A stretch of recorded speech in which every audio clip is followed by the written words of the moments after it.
You need to shut the fuck up. Hey, motherfuckers. This is Minx. Suck my balls. WTF Nation Radio. WTF Nation Radio. Hi, Lieutenant. How are you doing? Aw, did you find your land nav point, Lieutenant? Good job, Lieutenant. You get a Expert Action Badge. put on your uniform right, Expert Action Badge. show up to work on time, Expert Action Badge. qualify on your weapon, Expert Action Badge. Badge of Action. find your guidon. Expert Action Badge. That's right, just doing your normal warrior task and drills, you get a Expert Action Badge. Each item sold separately. Batteries not included. Objects in mirror are closer than they appear. If conditions persist, contact a physician. Individual results may vary. Keep out of the reach of children. Avoid prolonged exposure to direct sunlight. Keep in a cool, dark place. And Please enjoy the show. Shots. Shit in a bag, Pogue. Badge of Action. The voice of U.S. Army. WTF Moments. This is WTF Nation Radio. Action Badge. Codman! This is Randy Couture, and you're listening to WTF Nation Radio.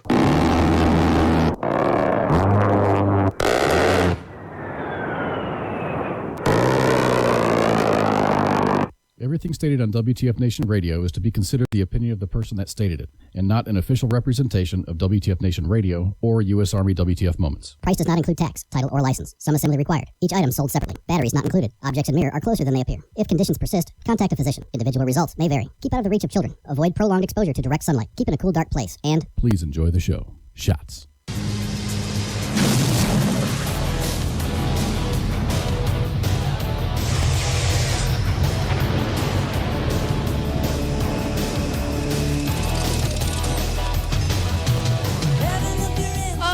Hello, everybody. Welcome to Tied Up Tuesday. It is April 17th, 2018. I'm your host, Minx. Down there is Great Cloud. So right before the show, there was a bit of breaking news. Former First Lady Mrs. Bush, Barbara Bush, has actually passed away. I know there was that faux death report that came out yesterday saying that she had died, but now a spokesman from the Bush family has confirmed that former First Lady Barbara Bush has in fact died. So if everyone would please join us as a station in a moment of silence for Mrs. Bush, I would greatly appreciate it.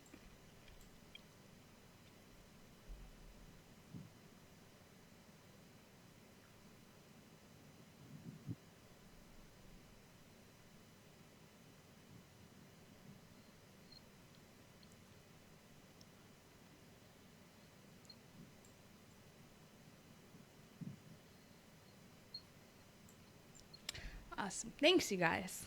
Thanks for, doing that. Fucking, dude. So that's number 2 now, right? Yep. Sucks.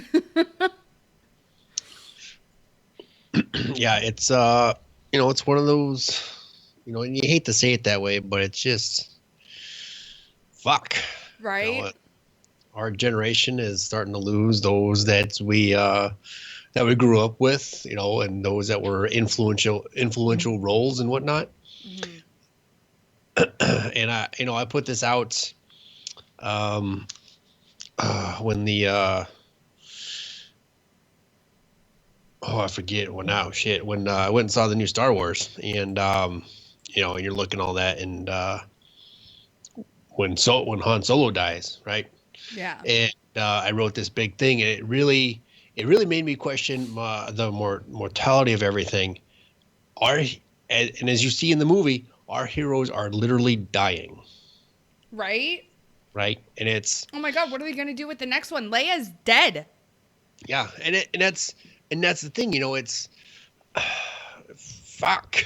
It really brought everything kind of into perspective when I watched that that Star Wars, and like shit. Like A New Hope or The Last Jedi. the one before this last one. A New Hope. No. That's no. What the hell's the name of the damn fucking? Oh shit. Then like episode 7. Yeah, that's A New Hope. no. That's not episode 7. Are you sure? Mm-hmm. I think you need to Google it now. I'm working it. Do not fail me, the Google. I'm just gonna sit here and finish my dinner of chicken nuggets while you do Or that. bacons. That's what it is. See? Okay, you're right. I was wrong. Yep. Well, of course. I'll admit it. Yeah?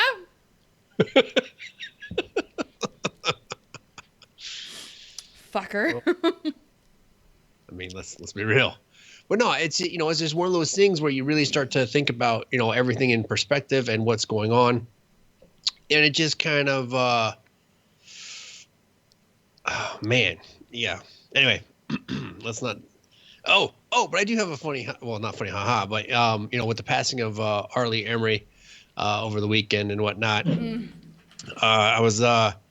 I'm prepping a class for my agency and whatnot, and I'm going to be teaching it. And so I'm going through the test phase of it, making sure the link works, making sure it's timed well, and it's not too long that everybody just kind of clicks through it or forgets it or doesn't do it.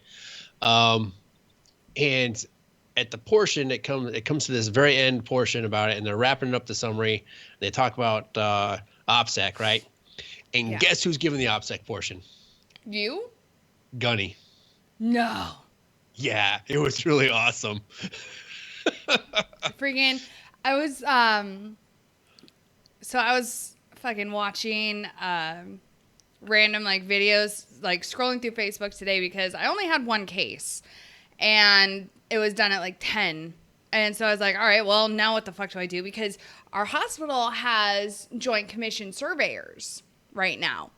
Who, those of you who have never worked in a hospital, who don't know, we paid our respects to former First Lady Barbara Bush. We did a moment of silence for her at the very beginning. But yeah, so Joint Commission is basically a bunch of people who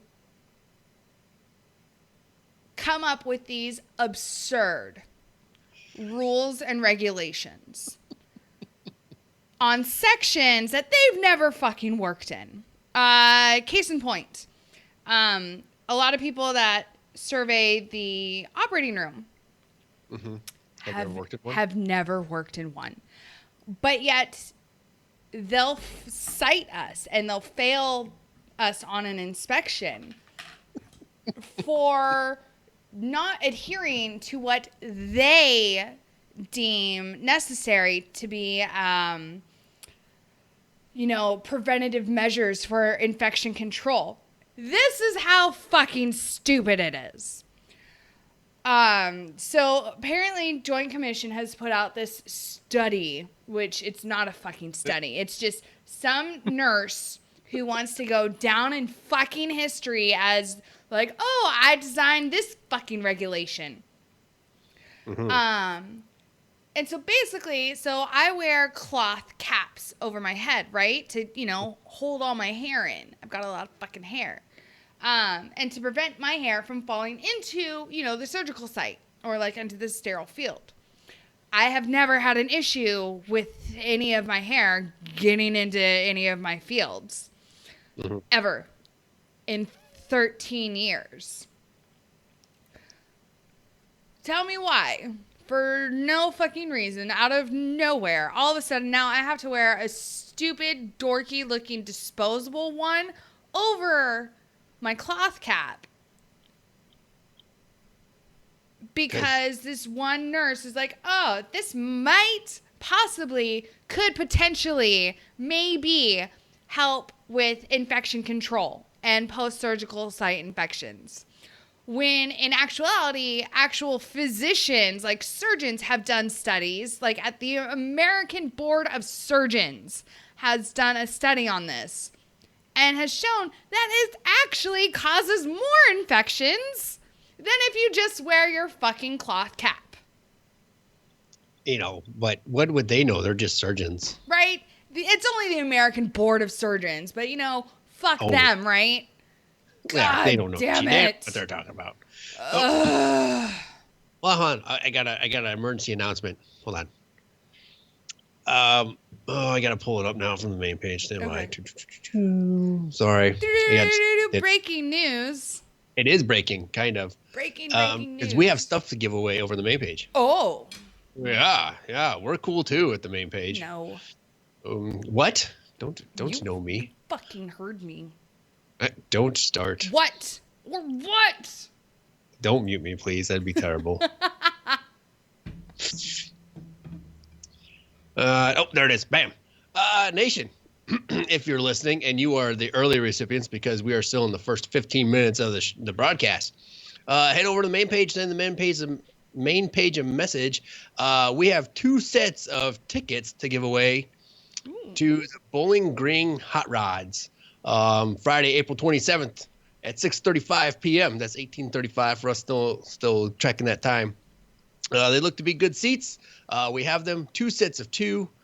Get over to the main page and score yourself some tickets to a Bowling Green Hot Rod game. That's awesome.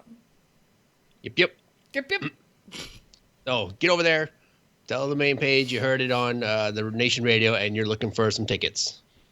Right. Let them know that we sent you. Yeah, we need some love. Main page. Fucking main page. Sergeant sounds like the Sergeant Major Academy. Oh my God, no, seriously, it's fucking ridiculous. Like, people who have no idea what goes on in the OR are trying to enforce like these regulations in the OR, and or like. When Sergeant Majors try to write policy or write a memo that's enforceable, wrong. That's not an enforceable memo because the commander didn't sign it. Sergeant Major, First Sergeant. Anyways, I digress. So aggravating. But yeah, so I honestly, okay, so I was looking through like news articles today, right? Because again, I had nothing else to do. I was trying to stay out of sight, right? Sham Shield activated as fuck today because again, I only had 1 case and the surveyors were in my AO and I had to hide, right? Out of sight, out of mind. Because then they're like, if they saw me, they're going to ask me questions that I'm probably, one, not really going to give a shit about answering, such as, where are the fire extinguishers? I don't fucking care. I know there's one in my fucking room. I don't care where the others are. I don't know what to tell you. They're fucking everywhere. What do you want? But yeah, they ask you like stupid fucking questions. But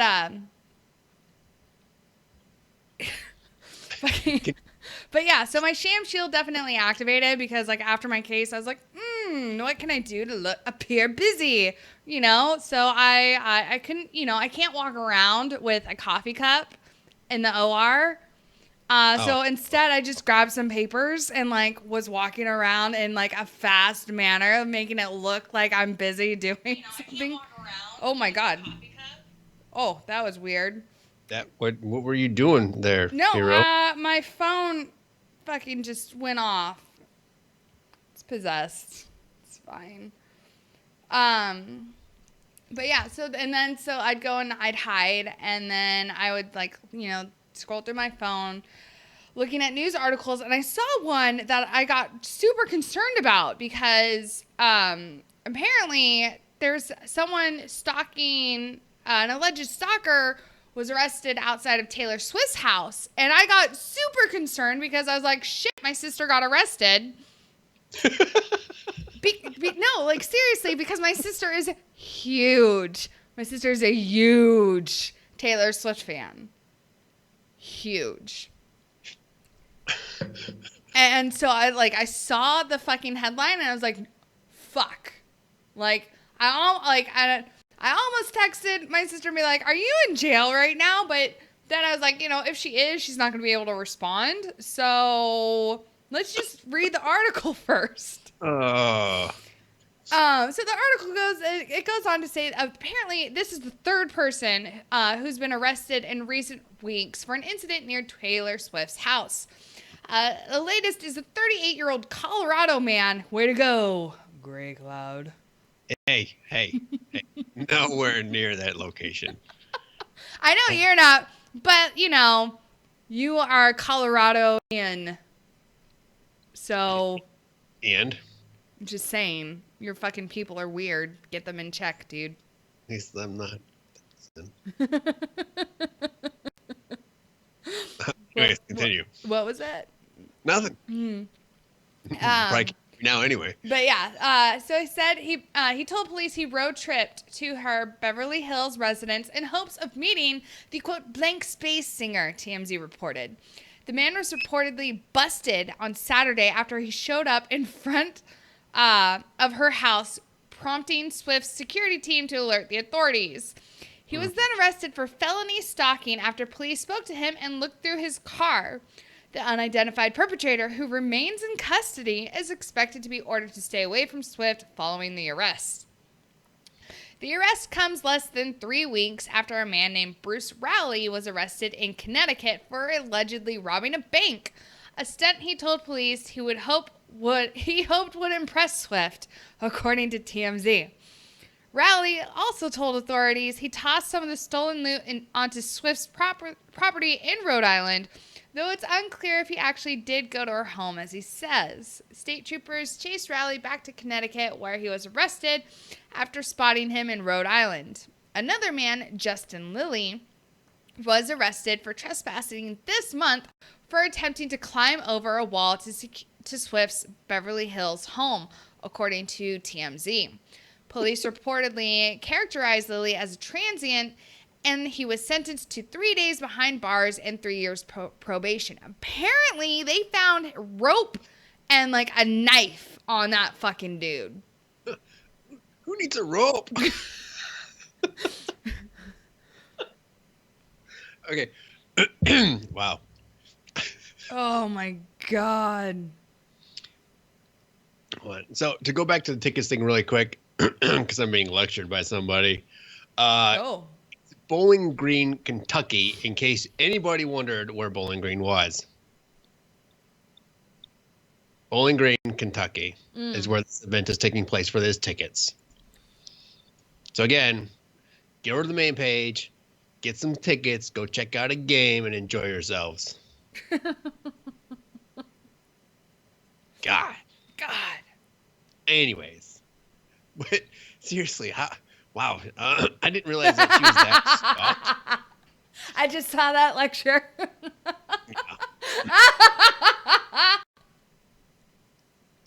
Just saying, you know. That's amazing. But okay, so speaking of like Taylor Swift and basic bitches everywhere, right? And including my sister in that statement. Starbucks is closing all of their US stores tomorrow. So all you basic bitches who drink Starbucks, y'all are going to be raging assholes tomorrow. Just fucking. You better go get it now. Raging assholes, right? Get it now. Put it in put it in the freezer overnight. I don't fucking know. Does coffee keep well overnight in the freezer? I don't know. Not freezer, but if you like, well, depending on what you get. If you're like, you know, me, and you drink your coffee black, you just heat it back up later. You know, it's fine. You can leave it out on the counter overnight. It's fine. Now, if you're one of those frou-frou, prissy, basic bitches, yeah, the basic bitches. It might go bad. I'm just saying, because right? the milk and the soy or whatever it is that's in there, and it makes it all delicious. Yeah, that just happened, but yeah, it did just happen. Holy shit. Yeah, see? But yeah, so it might not keep as well overnight. So it says Starbucks said it would close all of its U.S. stores on the afternoon of May 20. Oh, the afternoon. So get there in the morning. But yeah. Today? So the afternoon of. Oh, no. Sorry. It's May 29th. That's so we've got time. You Got some time. False alarm, basic bitches. False Jesus. alarm. But they're closing all their stores in the afternoon for racial bias education. For their employees, the company said in a statement. Oh, just wait. The coffee giant has come under pressure following the arrest of 2 black men last Thursday in one of its Philadelphia stores. The store manager, whose phone call resulted in the arrest, has left the company. Starbucks CEO Kevin Johnson apologized over the weekend, calling the arrest reprehensible, and offered to meet the 2 men involved to give a face-to-face apology.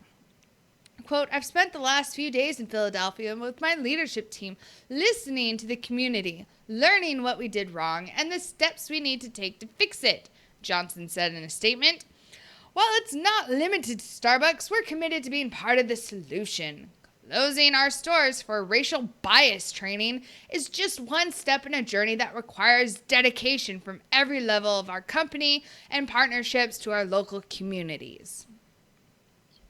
Okay, so here's a couple beefs I have with this and what's really getting blown out of proportion about this whole thing, right? One, the manager called in on a situation which we only currently have one side about. Yes. Okay. We have the side that 2 black men were minding their own business, sitting there, and were arrested. Okay. Right, allegedly. Minding their own. Now, again, we only have the one side. We don't have any security footage. We don't have anything else. Okay. So the manager called it in. Okay. The police showed up. And by that time, everybody's got their cameras out. Everybody's got their cell phone out, fucking videotaping this shit. Okay. They're recording it. I date myself with the word videotaping. They're recording it.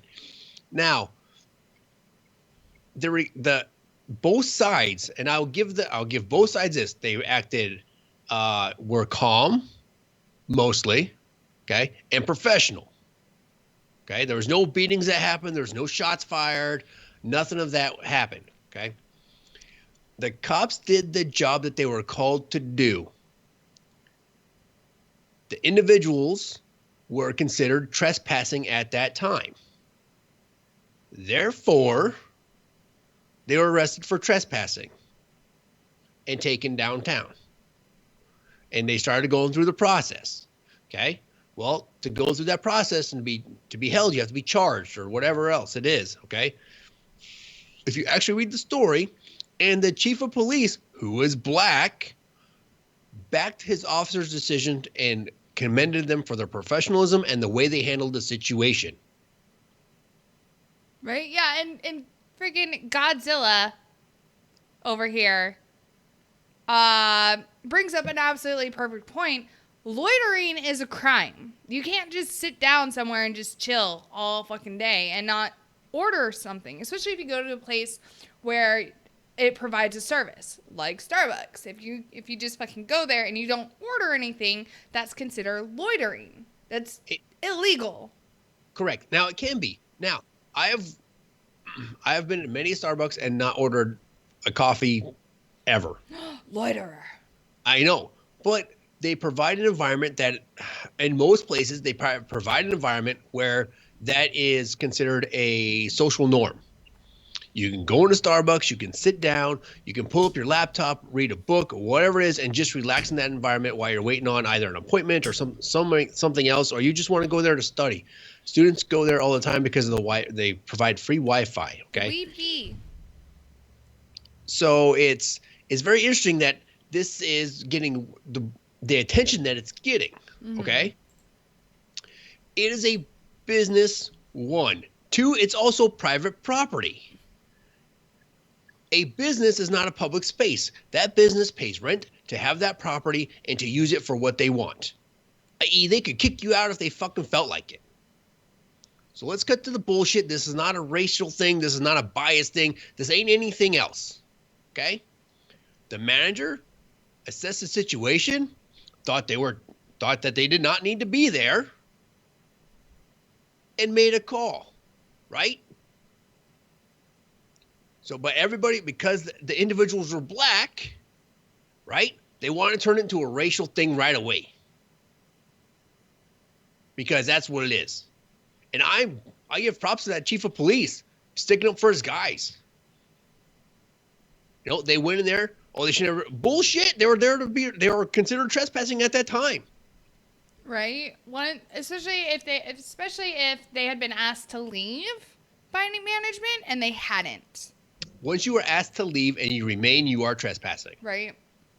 Dude. I mean, that is the simplest form of the law and how it's written.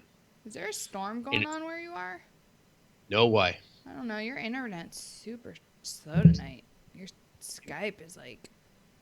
Maybe it's your internet. No, it's not mine. Oh. I know it's not, because I'm in Texas, and Texas is amazing. Bullshit. Black coffee matters. Yes, it does, and it's delicious. Oh my god. Oh, speaking of like black something, so I'm trying this new Imperial Milk Stout. Oh my god, from where? Oh my god, but it's called the Temptress. It sounds delicious already. Right? But no, this thing is fucking dangerous. It's 9.1% alcohol. That's terrible. In a bad way. In a good way, it's terrible. I'm kind of... So this is what I got tonight. I'm kind of, concerned.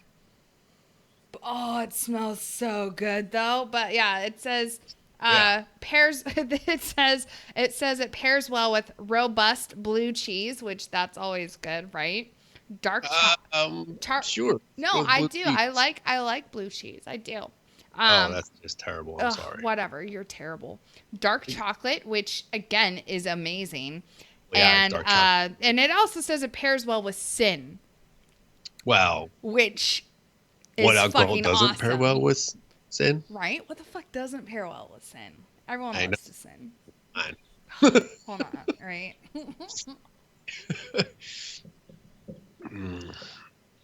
You can keep that opinion, Spanky. That's fine. Oh, it's so good. So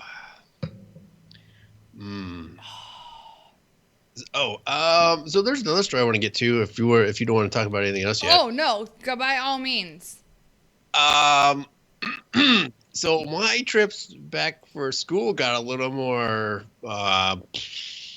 hair-raising, I guess. Oh, were you on the flight that blew up? I was not on that flight. However, that is the airline I frequent. So, Nation, in case you've been living on a rock for, I don't know, the past 12 hours, a Southwest plane engine explodes mid-flight. Woman partially sucked out of plane but pulled back in by passengers. There was also one fatality on the flight. I have not seen any confirmation if it was actually the woman that was partially sucked out. She's dead. Well, I don't know if she's dead. However, the most recent update is whoever was taken to the hospital that was in critical condition has died. That's the one. Yes. But there's no confirmed reports if it was the person who was partially sucked out. Correct. I haven't seen anything about that. Yeah, I haven't seen anything confirming that either. So the article I've got, Nation, if you want to find it, is from American Military News. And it is credited to... Oh, it doesn't give me any credits. Damn it. Oh, the AP. Here we go. Update at 15:23 Eastern. A federal investigator said one person has died after the Southwest Plains emergency landing in Philadelphia. No further details available at that time. Again, that's as of 15:23. I pulled up the wrong story. God bless it. All right, so basically what it breaks down is that Southwest Flight 1830 had left LaGuardia Airport en route to Dallas when the incident took place at 11:30. The plane was diverted to Philadelphia where it made an emergency landing. There was an individual who was partially sucked out of a shattered window when debris from the exploded engine cracked and shattered the window. Apparently, there are several other injuries from the shrapnel that pierced the fuselage. That's the body of the plane for those that don't speak those technical terms. Thank you. And it caused significant damage. If you go to FlightAware and you plug in that flight, and you watch it, you can either watch the real-time replay loop, or you can just look at the overall snapshot. You can see when the incident actually happens because you can see a drop in the speed, and you can watch it. You watch the altitude descend. It looks like from what the other reports I was reading, they said that once the incident occurred, the pilot descended at a drop rate of 3,000 feet per minute, which indicates he did have control of the plane during the descent to the emergency down to 10,000 feet. The incident occurred approximately, what did they say, 32,000 feet, 38,000 feet, something like that. And so they said he had control of the plane for the whole time, just based on his descent rate and the way the plane was handling. So hats off to the crew that handled that.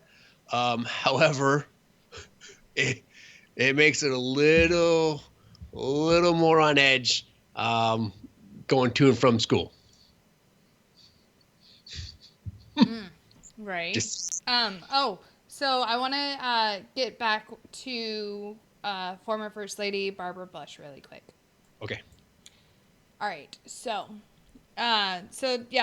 like we reported earlier, former First Lady Barbara Bush, who's the only woman to see her husband and son sworn in as U.S. president, died today, Tuesday, April 17th, 2018.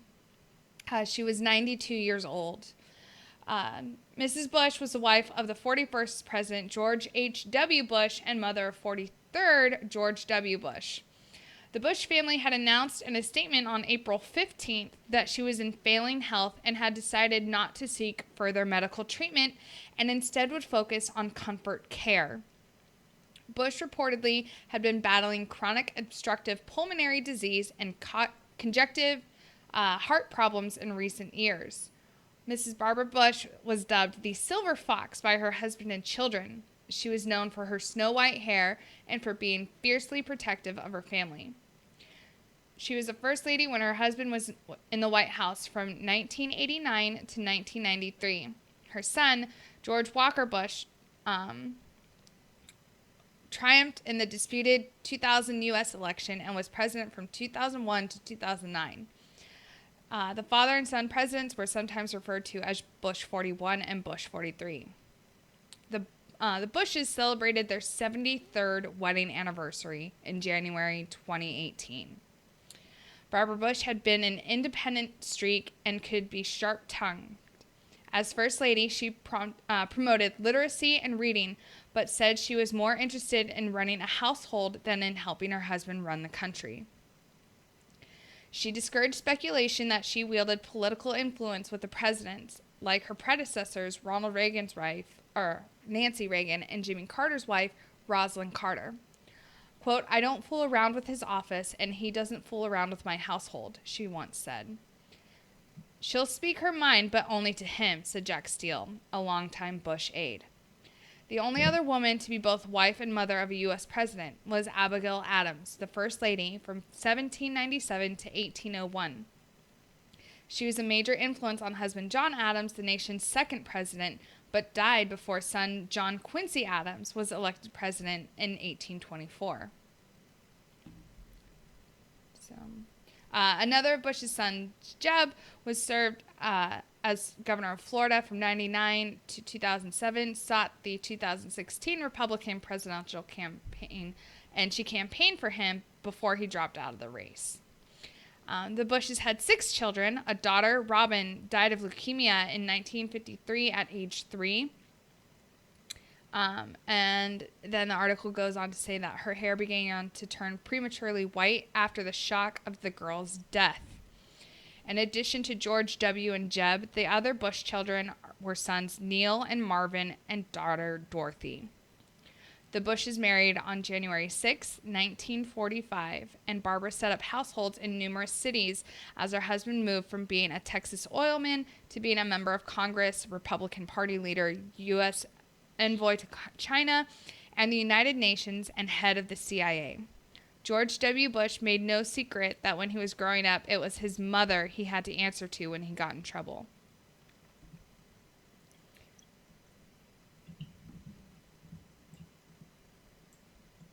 So, Rest in peace, Mrs. former First Lady Barbara Bush. She totally seems like the type of woman who, like, she'd totally run the household. Yeah. Yeah. And she was also very classy. Super classy. Oh my gosh. Very, very classy. But. Man. So I know, you guys, that I teased a conspiracy theory, which we're going to get to on the third hour, because our second hour, we've got a guest tonight. We are going to have Torre Willadsen from Dogs to Dogtags, who is going to be on to talk to us about that amazing organization and everything that they do to train dogs and dog handlers, both in civilian and military side. But for now, so yes. Apparently, Dick's Sporting Goods in Parkland, Florida. Or I think it's that one, but it just says Dick's Sporting Goods. Announced on Monday it will destroy all of the unsold firearms it pulled off of its store shelves in February after the deadly Parkland shooting. Oh, hold on. Hold on. Oh no. Is this something call for something stronger than beer? Oh, yes, it does. We're going to have a little bit of 18-year here. Hold on. Oh, goodness. All right. You just let me know when you're ready. Oh, sorry. I forgot. The owner of the Texas Rangers.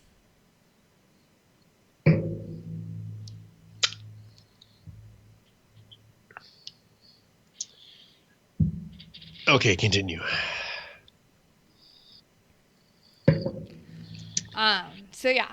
So the sports retailer decided to destroy the assault-style rifles instead of returning them to the manufacturer. The Pittsburgh Post-Gazette reported on February 28th, 2018, the Pittsburgh-based company announced that it would immediately stop selling assault-style rifles and ban the sale of all guns to anyone under 21. It was not immediately clear how many firearms will be destroyed. Quote, "We are still in the process of destroying all firearms and accessories that are no longer for sale as a result of our February 28th policy change," a spokesperson from Dick's Sporting Goods told the media. So it sounds like it's all Dick's Sporting Goods. Yeah, so it's the company as a whole that's making this decision, because they are being destroyed at the distribution centers. So they're not even at the retailers. And the retailers, the distribution centers collected them all up. So that's where they're going to try and destroy them in accordance with BATFE regulations. So there are certain things, certain procedures they actually have to follow to be in compliance with destroying the weapons. You can't just use I forget the term, but you can't just use a saw. You actually have to use a torch, because with the minimum removal of a 1/4 inch of a material, as you cut it in half, as you start to cut it. Okay, and it can't be straight lines. It's got to be certain diagonal lines and shit, because it removes enough material and it cannot be easily put back together. Okay. So here's my thing about that. Yeah, right? It I would like to know what. It just says that the rifles are going to be demolished at distribution centers and then delivered to a salvage company to be recycled. I would like to know what the loss that they're taking is. And is Dick's a publicly owned company, a publicly traded company? I'm not sure. The Google will tell me. Right? The Googleizer. Oh, Dick's Sporting Goods is a publicly traded company. Oh, wow. Is it? Has their stock gone down? Actually, it's down 63 cents for the day, which is 2% almost. value. So, but just in the day. yeah. So it opened at $32.50 and it closed at $31.47. That's funny because that announcement was made this morning. Right. So I wonder if their stockholders are going to be happy taking that kind of loss, because that's a straight loss. There's no recovering that money in any way, shape, or form. No. I mean, they are literally going to take a loss. Yeah, like 1 in sales and then 2 in stock. Yeah, well, yeah. I mean, it'll be be secondary and tertiary effects about that. Is that so? They are going to take a monetary loss by removing inventory with no way to really either recoup those funds from the individual who made the item. Exactly. No, but that's just it. Exactly. Like, they've already spent money purchasing these weapons from the manufacturers.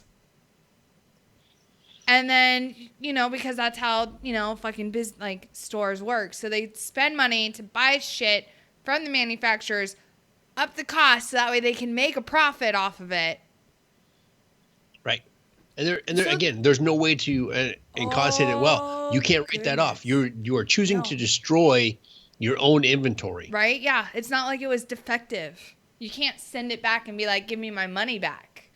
There's no tax write-off for, I decided to, and in fact, if they tried that, there'd be a good chance that that's a fraud case of some kind, I'm sure. But are the investors that buy Dick's stock are Dicks. to put up with that loss? Because basically Dick's is showing its investors that, you know what, we don't care. We're just gonna throw money away. We're gonna piss millions of dollars down the drain. Yeah. I mean, that's last time I checked, that's not how you run a business. No. I mean, shit. At least try to return it to the manufacturers. Right? In one piece. Yeah, you return and get your money. Get a percentage back of some kind. Try to recoup some of those funds. Something. Right. I mean, I went to the range 2 weeks ago, I think it was, and I went to pick up. I was walking through Dick's because I was there, and I went to pick up ammunition because it was on sale. And then I saw their sign, and I was like, "Oh yeah, I'm not purchasing any type of ammunition or weapons or whatever it is from Dick's." Yeah. Right. So fuck Dick's. It was a good price. It was a decent price for ammunition. I was like, "Yeah, no, nope." Right. I'm boycotting it. I never go there anyways, but that's fine. Yeah. Well, and again, I would like to. I'd really like to see their shareholders demand to see what that loss is. Right. Cartman! Fucking morons. Anyways. Yeah. Anyway, that was a good pour for that. For that whiskey? Scotch, but yes. Whatever. Same difference to you. It is the same thing. It is not the same thing. Oh my god. It basically is, though. It's not. But it kind of is. Anyways. I heard they're canceling the final season of Game of Thrones. You shut your dirty whore mouth before I fly up to wherever the fuck it is that you're at, and I strangle you using your own intestines. Wow. Wow. I'll do it. That is totally a Game of Thrones move. I know. Right? Spanky agrees. Grey Cloud wants to get stabbed. Only if it's with needle. Ooh. I'm surprised. Oh, yeah. Wait, hold on. Who got you hooked on that show? Oh, wait, it was me. Yeah, you man, grumble. I don't know. Suck a dick. No, asshole. Fucker. Anyways. Now I got myself fired up. Ugh. Ugh. Oh. Yes. So, fun news. One, I think today is like National Mustang Day, which is awesome because I drive one, right? But then, dude, just wait. Because Ford has confirmed that it will introduce the Mustang for the 2019 NASCAR Cup Series. Interesting. So it's currently running the Fusion in the top tier Cup Series, and it is the oldest make on the grid after Chevrolet introduced its new Camaro for 2018, a year after Toyota brought in an updated Camry in 2017. There had been speculation throughout the 18th season that Ford would introduce a new car, and its leading teams such as Penske and Wood Brothers had asked for improvements to the current car over the off-season. So the Mustang has been confirmed, and the Mustang has competed in the NASCAR Xfinity Series since 2011, winning championships in all but one season. It has taken Team Penske to 4 Owners' Championships in the last 5 years and carried Ricky Stenhouse Jr. to consecutive Drivers' Championships in 2011 and 2012. This will be Ford's 4th different Cup model in NASCAR's modern era, so 1972 to present, following the Thunderbird, the Taurus, and the Fusion. Quote, "This announcement makes me very happy," said Edsel B. Ford II, a member of Ford Motor Company's board of directors. Mustang is a car that is woven into the fabric of our country, and it's only right that we put it on the track in NASCAR's most visible series. I can't wait. But oh my God. I saw, though, like, I was reading this article, like, I saw the headline, I was like, oh, Mustang! Because I love them. Obviously, if you can't tell. No, nobody can tell. Shut the fuck up. But no, oh my God. Like, they've got this, like, the concept, I guess, model or, like, picture of it, and it's just the front end, and it looks... So one, it looks bad as fuck, and then two, like in a good way, like a good bad, but but it looks sexy as fuck too. And I'm like, God damn, I've never been turned on by a car before, but I have, like the old, like the 60s series Mustangs. Oh my God, love them. But yeah. So Ford has 6 organizations and 13 teams in its NASCAR lineup, including Wood Brothers Racing, Roush Fenway Racing, Team Penske, Stewart Haas Racing, Front Row Motorsports, and Go Foss Racing. Ugh. Ford is second in 2018 NASCAR Cup Series manufacturer standings and has not won a championship since 2004 with Kurt Busch. The Mustang is still going through initial testing and will be formally submitted to NASCAR for approval this summer. The Blue Oval is also has also confirmed its return to Australia's Supercar Championship with a Works-backed Mustang outfit. I don't know what that last sentence means, but cars and stuff. Oh my God. Godzilla, I don't think any modern vehicle uses 10W30 anymore. So, for those of you who don't know, 10W30 was the modern standard for a long time in cast iron motors. Right, whatever that means. Anyways. Oh my God. Heath had a 66. Oh, I'm so jealous. Don't be jealous. I've got a 68 Chevelle SS. Ooh, cool. I want the Mustang. Give a shit about your crappy Chevelle. Said it. At least I have it. Just saying. Do you, though? Do you really? Like, is it with you right now? Oh, Lord. We really want to play that? Seriously? You said that you had it, so... Anywho. God.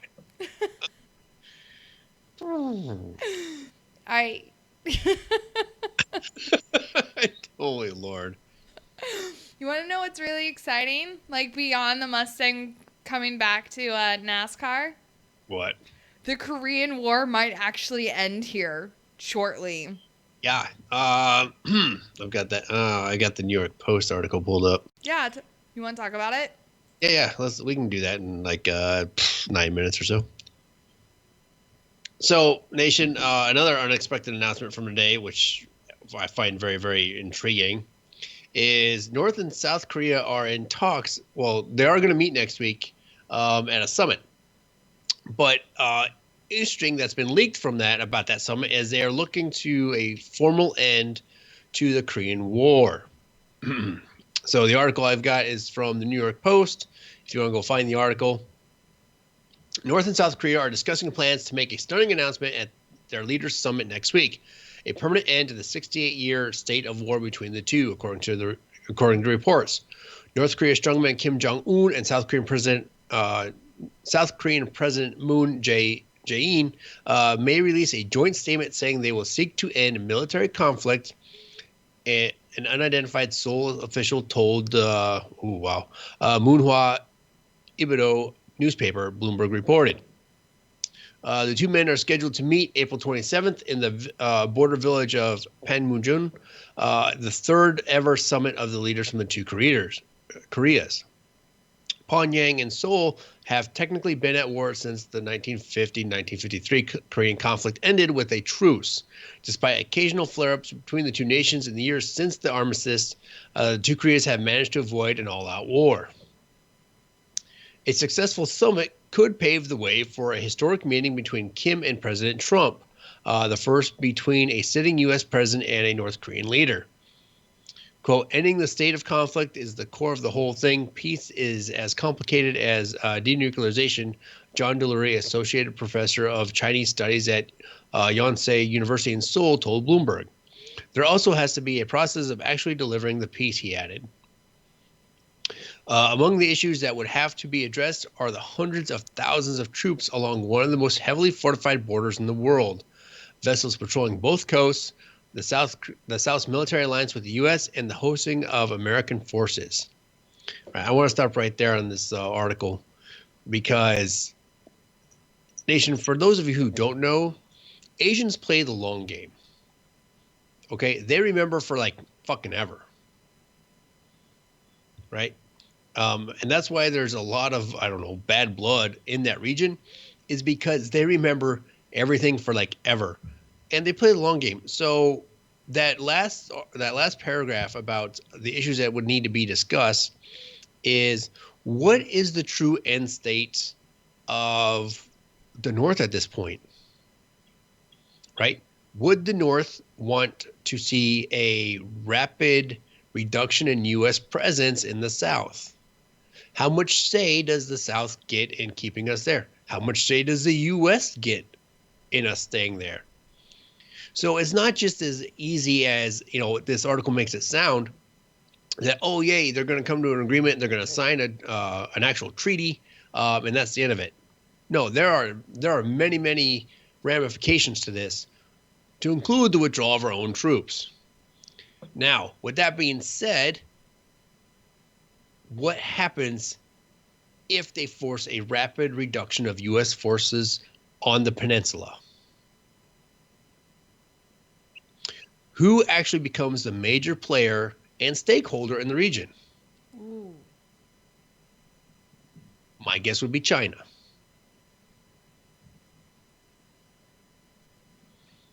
You want to talk an immediate shift in balance of power in the region? Have that treaty signed. Have it forced that U.S. troops must withdraw within X amount of months or years or however, whatever the timeline is, and then watch what happens in the region. Or better yet, you sign the treaty, you do all this stuff, and then Kim Jong-un pulls a fast one and decides, yep, fuck you, South.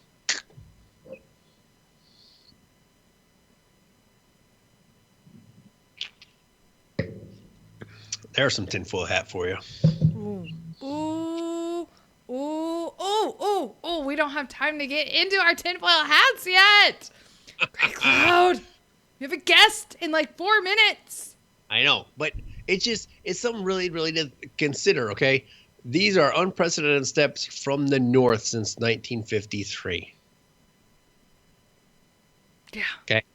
A Right? sitting president and a sitting leader of the North Korea regime. Call it what it is. It's a fucking regime. Are going to meet. Which, yeah, like you said, it's unheard of. And, my grandpa fought in the Korean War. Mm-hmm. He was in the Navy. Fucking and deployed to fucking Korea. Like, this is amazing. Yeah, it is amazing. And then, but again, what are the underlying effects of this, and what are going to be the secondary and tertiary effects? Not to mention, what are the key players in the region? Do you think it's a ruse? Right, we're gonna go back to the 1930s and use their terminology. Do you think that it could be a ruse to get assassins to South Korea's president? I've never mentioned that on a show prior. Or to get South Korean ones to like in the same room as like Kim Jong-un. So here you go. So if they meet at that border town, right? If they meet at that mutual location, what would one misfired T-Lam do? I mean, I'm just saying. Right? Exactly, Spanky. An elaborate ruse, even. We don't know. We don't know, but I mean, I personally think that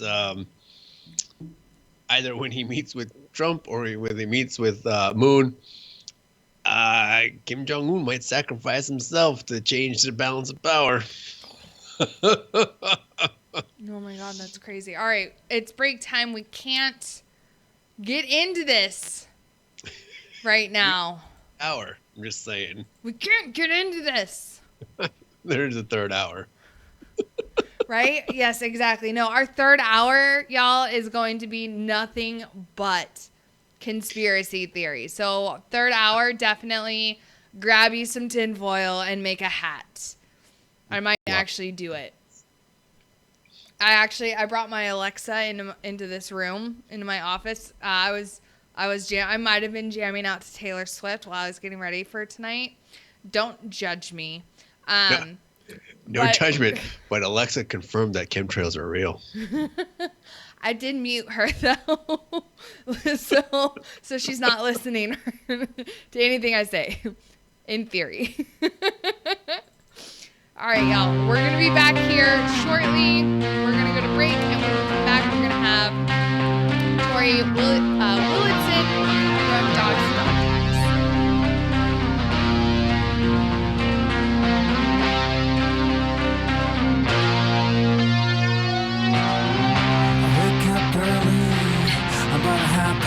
Noon. Gotta get it together, I gotta stay in tune.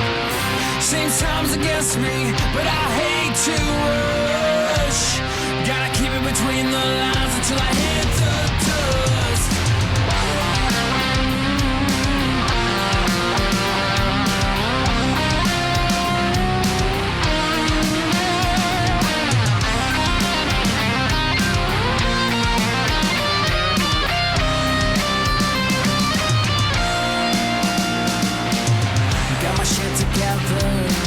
I gotta buy some time. The key to freedom lies across across the state line. It's a daily ritual, this game I play. In the life of a shadow man with a debt to pay. Hit the gravel with my hand on the radio. Here I am again, driving on the road to nowhere.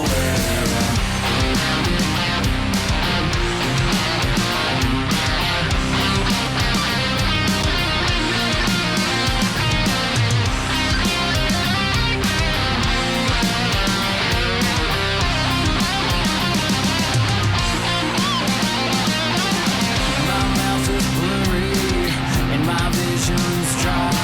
I'm looking at the world again through bloodshot eyes. It's a daily ritual, this game I play. In the life of a shadow man with a debt to pay. Hit the gravel with my hand on the radio. Here I am again, driving on the road to nowhere. Just like this life that I lead, it might not take me anywhere. But I was born to travel along this lonely road to nowhere.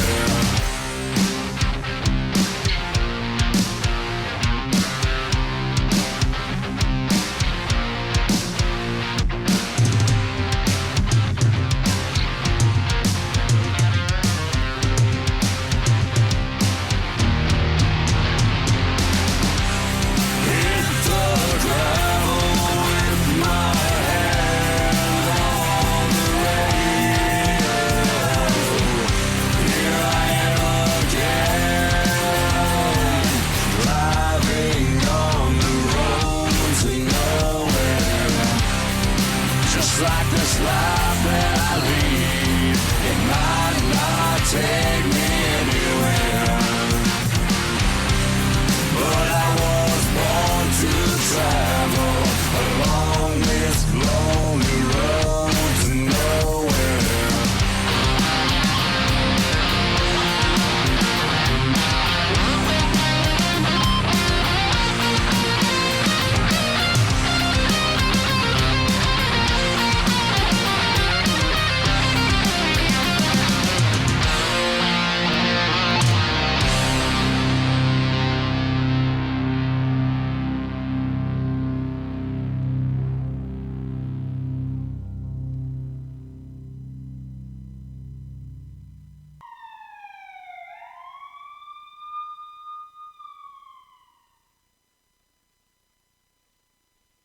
Broadcasting live from the basement of the Pentagon.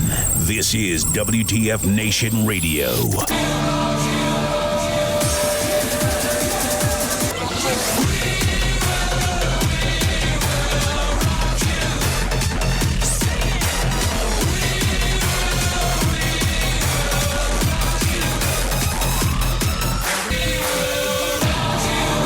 Everything stated on WTF Nation Radio is to be considered the opinion of the person that stated it, and not an official representation of WTF Nation Radio or U.S. Army WTF Moments. Price does not include tax, title, or license. Some assembly required. Each item sold separately. Batteries not included. Objects in mirror are closer than they appear. If conditions persist, contact a physician. Individual results may vary. Keep out of the reach of children. Avoid prolonged exposure to direct sunlight. Keep in a cool, dark place. And Please enjoy the show. Shots. Hello, everybody. Welcome back for part 2 of Tide. Oh, yeah. Hello, Gray Cloud. What's nice, up? Nice of you to fucking join us. I'm here. Yeah, okay. I literally was like, oh yeah, hey, we've got, minutes. And he was like, on the phone. You just said minutes, not seconds. No, sorry. I was like, oh yeah, 15 seconds. And he was like, fuck it. Ugh. God damn it, Gray Cloud. Anyways, on the phone with us is Torre. Hi, Torre. Welcome to the show. Thank you, guys. course. Thank you for having me. Thank you so much. What's going on? What are y'all doing? Where was Grey Cloud? Did he just disappear or what? No. Okay, so Grey Cloud was busy texting and driving. And no, I had to go get a drink and then I had to check for news updates. And then we came on, and so there you go. But how's everybody doing? Is everybody warm? Because I'm back in Wisconsin and it's a bit chilly here. I must say I'm not real happy about it. So today Texas decided it was going to be, mid-spring, early summer-ish. It was in the 80s, but it was super, super windy, so I'm not sure if another cold front's coming in or not. Texas has been extremely bipolar this spring when it comes to weather. And it's really aggravating me because by this time last year, I had already gone on 2 or 3 river float trips. And here it is. Yeah, we haven't done that here in Wisconsin. The ice literally just got off the river. Yeah, But we got 5, 6, 7 inches of snow while I was gone. Gross. Yeah, it's April 15th. It's not supposed to be that. I have a picture that popped up on my Facebook account. You know how it says, look what you were doing last year. Look what you were doing 2 years ago. Yeah. Well, it was a picture of someone standing on a surfboard in Elkhart Lake. And I was like, yeah, that's not happening right now. Right? This is not happening. There's no one on Elkhart Lake right now on a paddleboard. It just isn't going to happen. It's 36 degrees and there's 7 inches of snow. Ugh, that's terrible. No, it's evil. It's way past terrible. It's evil. Right? If April could stop identifying as January, that would be great. It would be. Well, it skipped. It just decided that it was going to skip over spring, summer, and fall, and just go right back to winter because we're supposed to get 4 or 5 more inches of snow tomorrow. Fuck that. Ugh. You couldn't have said that better. Right? But global warming, shut up. Yeah, right? I will take my global warming right now. Yeah, along with those flat earth people. Right? Fuckers. Did you see that beautiful picture from the top of Mount Everest? Wasn't Kilimanjaro. I think it was Everest. Yes, it was Everest. Someone took and a I was selfie. like, oh, hey, look, it's round. Right? Weird. But It's funny when you're on a marble. All right, so Torre, tell us about Dogtags. What is this organization? Okay, Dogs to Dogtags. The organization started out with actually some hardship. I was working for a DoD contract company in Afghanistan, and I was the FSR for 32 dogs and 32 guys. And it was a rough 7 months. It was pretty kinetic, but I went down to do a reset on the dogs down in Nole because I was in Sangan, and one of my dog handlers named Chris Van Etten was down there with the rest of the guys, and we reset, and I was getting ready to go, and he came up to me and he's like, hey man, I got a really bad feeling about this. I'm going out, we're doing a night. And I'm like, hey man, everything's the same until it changes. And he's like, man, Mr. Torre, this just, I got weird feelings about this. I really, I don't know what to do. And I'm like, well, you're going to go do what you do all the time, and you're going to come back and you're going to call me tomorrow. We're going to laugh about it. And that's what's going to happen. And at 6 o'clock in the morning, one of my dog handlers woke me up and said, there's a problem. You need to come down to the 81's hooch. Staff sergeant wants to talk to you. And I'm like, I automatically knew. I was like, who was it? And he's like, just come. So I went down there, and the 81s weren't shooting mortars at the time, so they were my PSD, and they were all there. And he said, sit down, man. And I was like, just tell me, is he alive? And he's like, he is right now, but he lost both of his legs, and they don't know.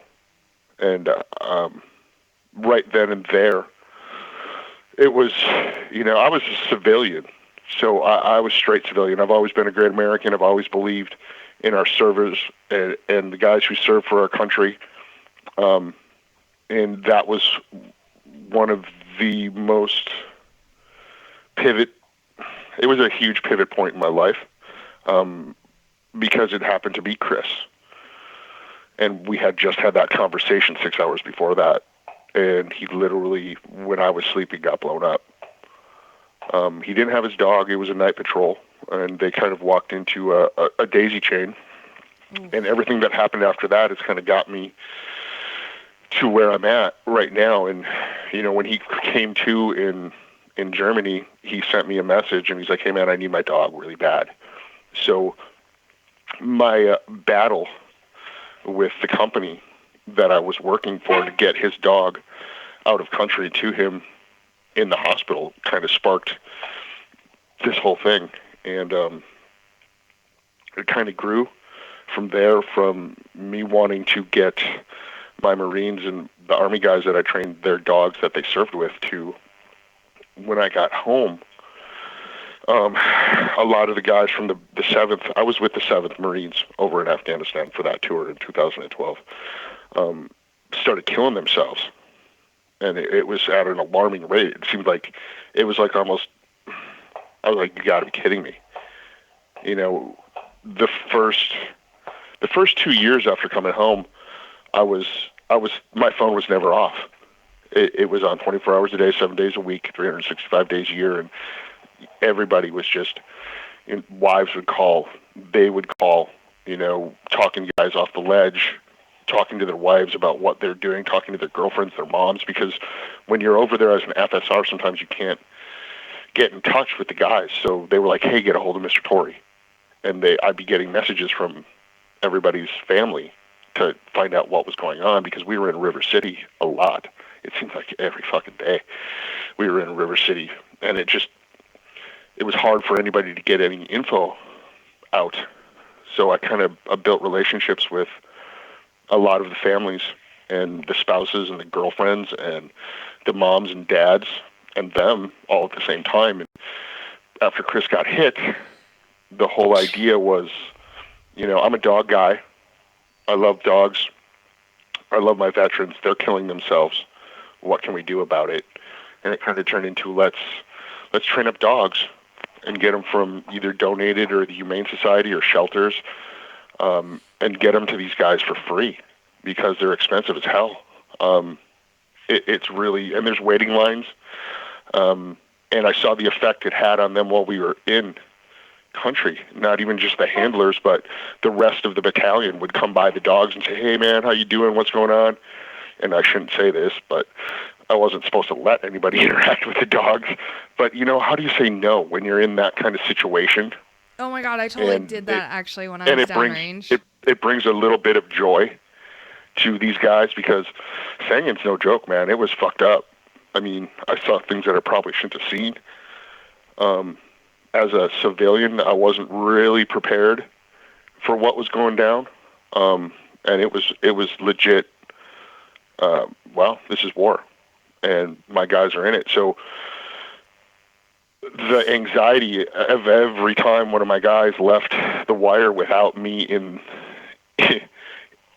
tow was nerve-wracking. So, I mean, we took some casualties and we lost some dogs, and, with a small battalion like we were, I had 34 guys. I had 32 handlers and 2 alternates, and they were spread loaded amongst the whole battalion. So it wasn't just those 32 guys that I got to know. I got to know, every company at every FOB, and their staff sergeants and their lieutenants, and, so when someone would get hit, if I didn't know them personally, one of my guys did. Mm-hmm. And when you're in that situation, it's just one of those things. So the guys that kept me alive while I was there, I felt it was pretty much my responsibility to try to make sure that we could start helping guys when they came home, when they were getting in a bad way.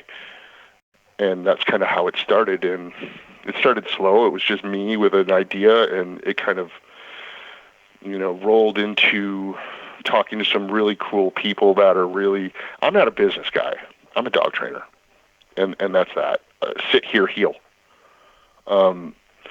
So most of what's been going on the last year is is because of the team that has seen the same thing and the vision that I had, and has just taken it to new levels that I'm truly blessed to have them involved. I mean, especially, the president that we have, he's just fucking amazing is what he is. Like everything that is going on with Dogs to Dogtags, he's going to hate this if he's listening. It's him. He took an idea, and he had been friends with me for a while, and he knew what my dream was.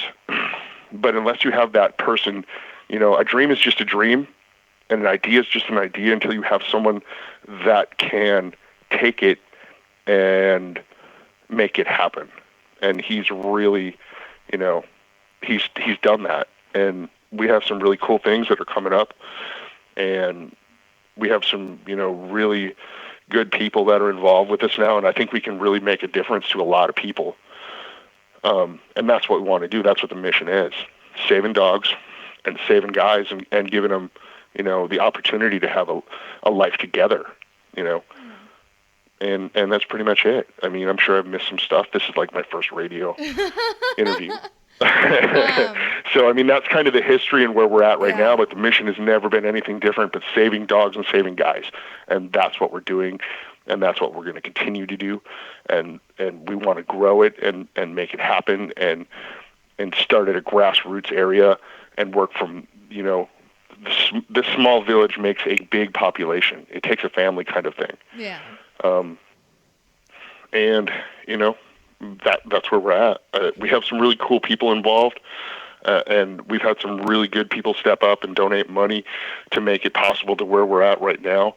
And we love and appreciate all of them. And that's kind of where we're at. I mean, get your people on our Facebook pages, get them on our website. We've got bracelets out there that are really cool, the Dogs to Dogtags bracelets. You can order them on our website and Facebook page. We're in a heated battle right now for a donation from Healthy Paws. So, I mean, get on our Facebook page and vote Dogs to Dogtags in the rescue race, guys. I mean, every vote counts. Healthy Paws Foundation is putting it on, and it's done on the 19th.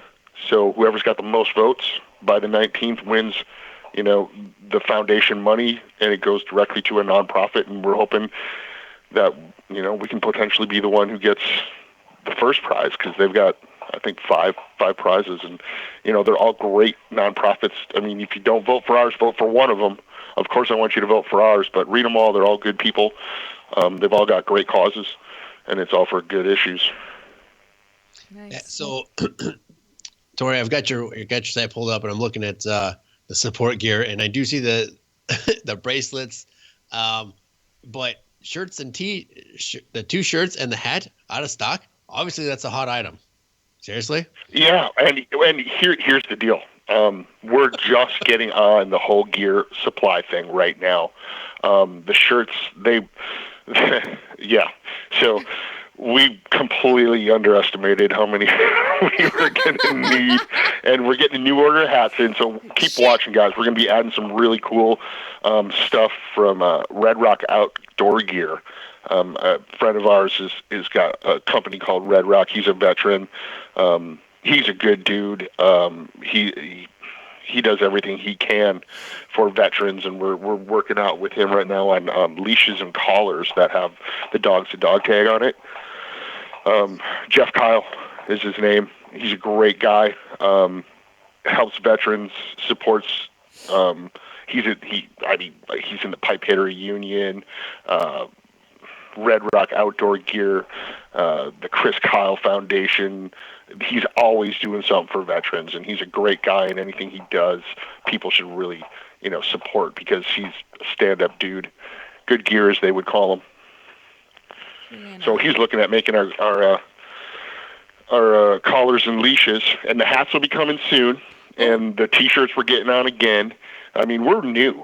I mean, we're like spawning as a fetus right now and growing exponentially, and that's, because of the great people that have, jumped on and said, hey, this is my dream too. I think you're doing something great. So we all kind of have our own lane. You say collars and leashes. I have a small pack in my house, so I do. Yeah, we're working on the prices right now, but a pack, they all need their own collar. They I mean, do. come on, really? Exactly. They really do. No, I've got Buy I've got one, two buy 60. I've got 2 shepherds and a Rottie. Nice. And yeah, so like literally like a pack. The Rottweiler, by the way, has become she's not even mine. She's my roommate's. But she has become super, what's the right word? Possessive of me. And that if like, is she coming possessive of you to the fact where she's like glued to your leg and she pushes you away from other people? No, from the other dogs. Oh, she's that girl. Oh yeah. Oh my God. So if I have the audacity to show any sort of affection towards my shepherd, and like give him some love and be like, you're such a good boy, you're so handsome, and like, give him some love, she will push her way in between us. Well, isn't that kind of a female thing, though? I mean, pay attention to me, leave that one alone. Yeah, hey, I'm right here. Jazz hands. Yeah, and then whenever her owner is away at work, because her owner works in the oil field, so he's gone for like 2 weeks at a time. So she's really bonded to me whenever he's not here. But like, when it's time for bed, she's literally like on top of me, and I'm like, you weigh 80 pounds. This is not comfortable. Well, speaking of an 80-pound dog, the Belgian Malinois I have, Leica, she's laying right there chewing on her Kong, going like, "Hey man, you've been gone for 4 days. Right? Pay attention. You really need pay attention to me." She's like looking at me like, "Dude, you're on the phone again. You smell like other dogs. You've been gone for 4 days. Now you're totally dissing me." Right? I'm really mad at you right now, but I'm really happy you're home. Oh yeah. And that's her too, and she's got her ears all perked up and her tattoo's looking at me, and she's like, "Hey man, grab this Kong, throw it, let me run, and then we'll snuggle." Right. But no, So, I totally understand what you mean though by, people being deployed and like going to the kennels and being like, "Hey, can I play with one of the dogs?" Because I used to do that on the fob that I was on. It was everybody too. It wasn't just the boots, man. No. I mean, the lieutenant colonel would come down after work and be like, "Hey man, mind if I pet one of the dogs?" What are you gonna say to him? Right, but no, go away, dude. I made friends with the civilian handlers, and I was like, and like we do bite training with the dogs, and they were like, after we do some training, if you guys want to hang out with the dogs, you're more than welcome to. Yes. Right. Yep. And the major, I mean, being a major on a fob, you know how boring that is and how lonely it is, because literally his job is to fucking yell at the officers. So he's got no friends and he can't hang out with the enlisted men. So he's like, "Hey man, can I pet one of the dogs?" Right. I'm nobody else. Sure, thanks, sir. I mean, you guys know, in a forward operations base, the major's job, and he's like, it's just him. Yeah. So the major, he'd like coming down to see the dog. All right, Great Cloud, what? Yeah, so Torre, I got a question for you. You guys are full 501c3, I see, on your website. Yes, and I know you want to, the focus is getting handlers hooked up with their previous working dogs. Is that correct? No, that's how we started out. The mission now is to get veterans who are suffering from PTS and traumatic brain injuries and are struggling in life right now, to get them either a mental health companion dog or a service dog for physical needs as we move through. That whole thing, and let's clarify that, because it did start out me trying to get their service dogs to them, and it moved into more of a suicide prevention situation for us. So that's what our mission now is, to prevent our veterans from killing themselves with the assistance of a saved dog, donated dog, or shelter dog. So I got 2 questions in on that point. One, what is your training?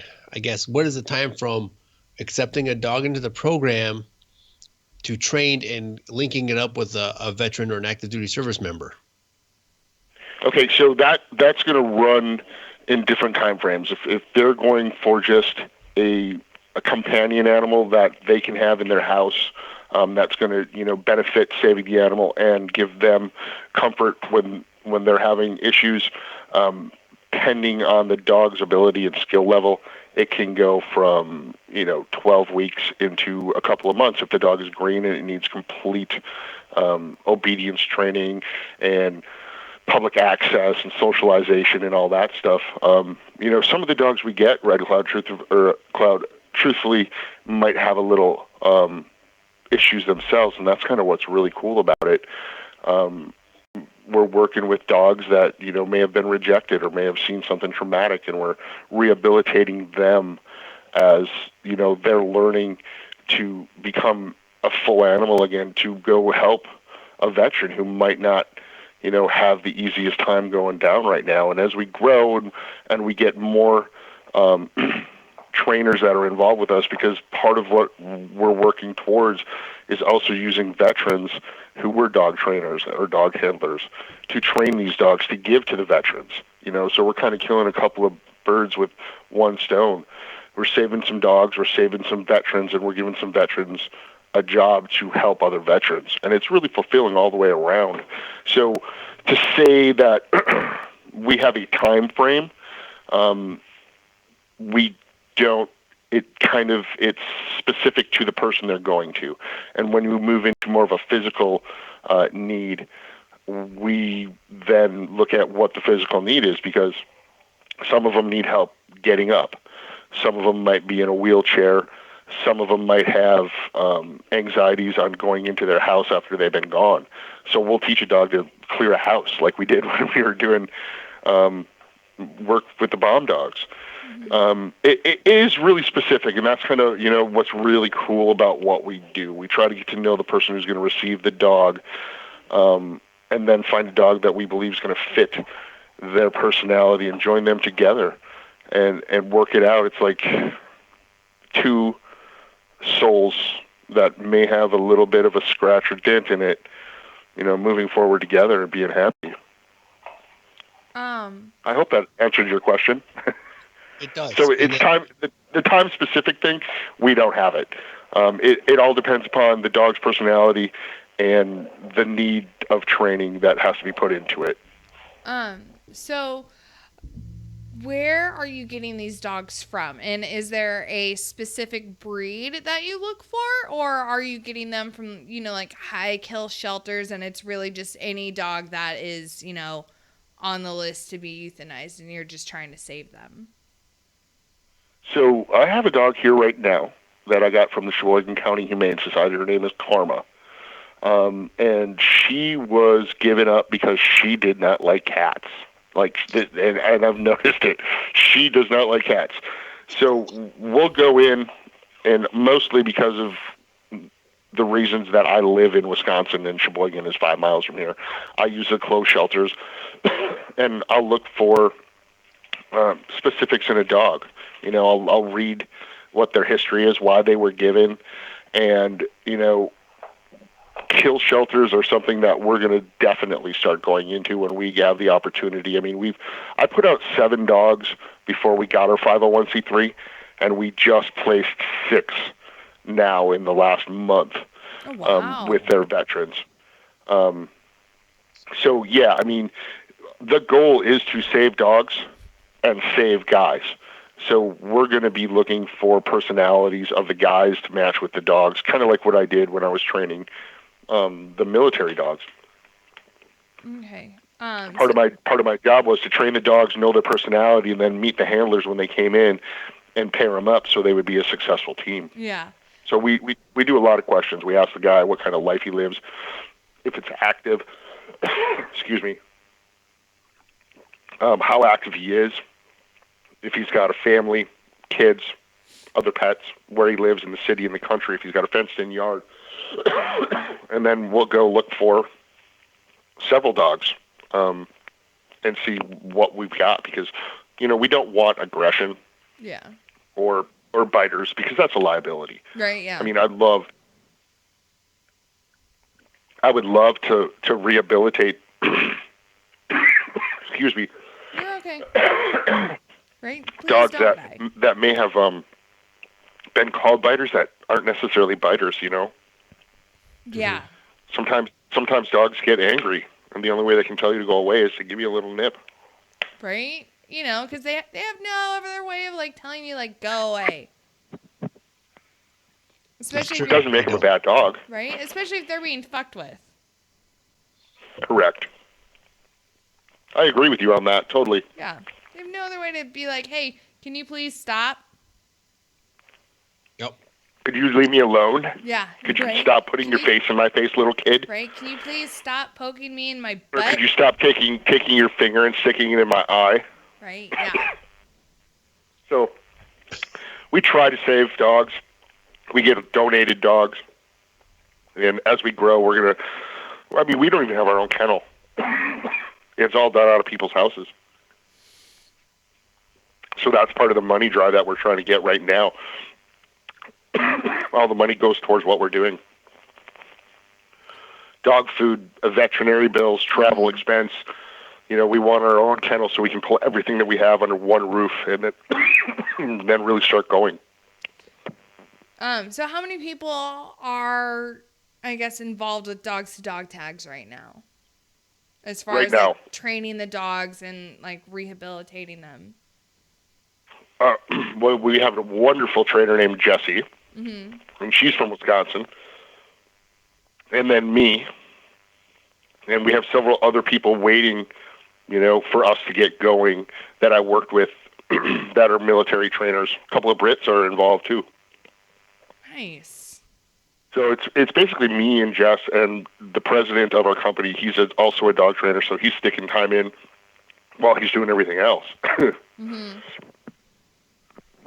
I have something in my throat that I can just not get rid of. Oh. So, Torre, I'm looking at your website here, and so you're doing a lot of time as the president, I see. Is this correct? I am not the president anymore. We have switched that over, and that has not been changed on the website. Okay. Our president's name is Jeffrey Edwards. I mean, the website is the last thing that we've actually worried about, and it's being revamped right now. We've had so many other things going on that we were like, we don't even have a website person. It was all done. Oh God, I think we set that up 2.5 years ago, and now it's just starting to get looked at and revamped, and that will all be changed. Jeff is our president, Jeff Edwards, and he kind of runs the show. So I'm the founder and a dog trainer, and I move the dogs, and I have veterans relationships and vetting. So thanks for catching that, by the way. Yeah, no, I really appreciate that. I was giving you a hard time for being so humble about, you know, the president does all this awesome stuff for us, and he really drives the show. It's like, is he talking about himself? Well, now I can understand why you thought I was a douche. Because I'm not the president. The president that I'm speaking of is the man who has pushed all this, and his name is Jeff Edwards. Right? This Torre guy sounds like a tool. Yeah. Like, God, this Torre guy's a tool, man. He's talking about himself in the third person and shit. No. I am not the president anymore. That would be Jeffrey. And I'm very, very happy Jeff is here. Because he's taken this to a whole new level. He's made this a viable, helpful, successful organization, and he keeps moving it forward. And he's probably going to call me any minute now and tell me I should shut my mouth.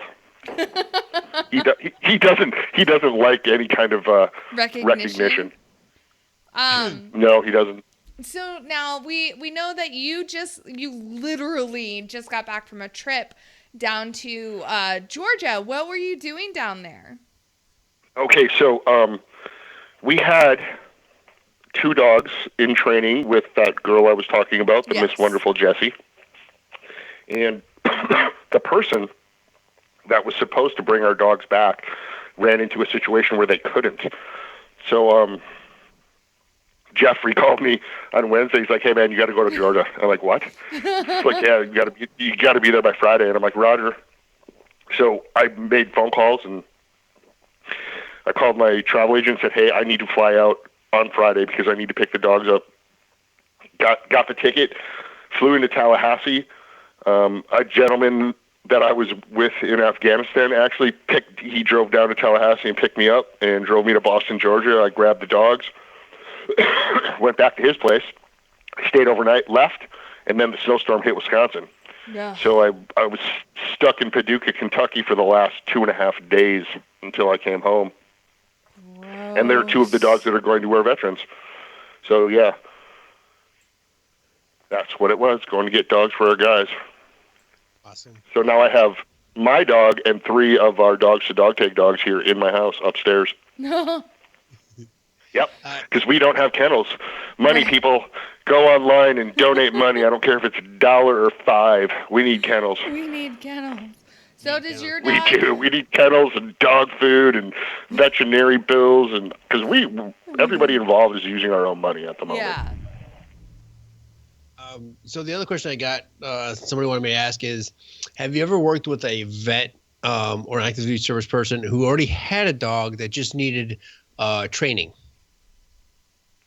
We have.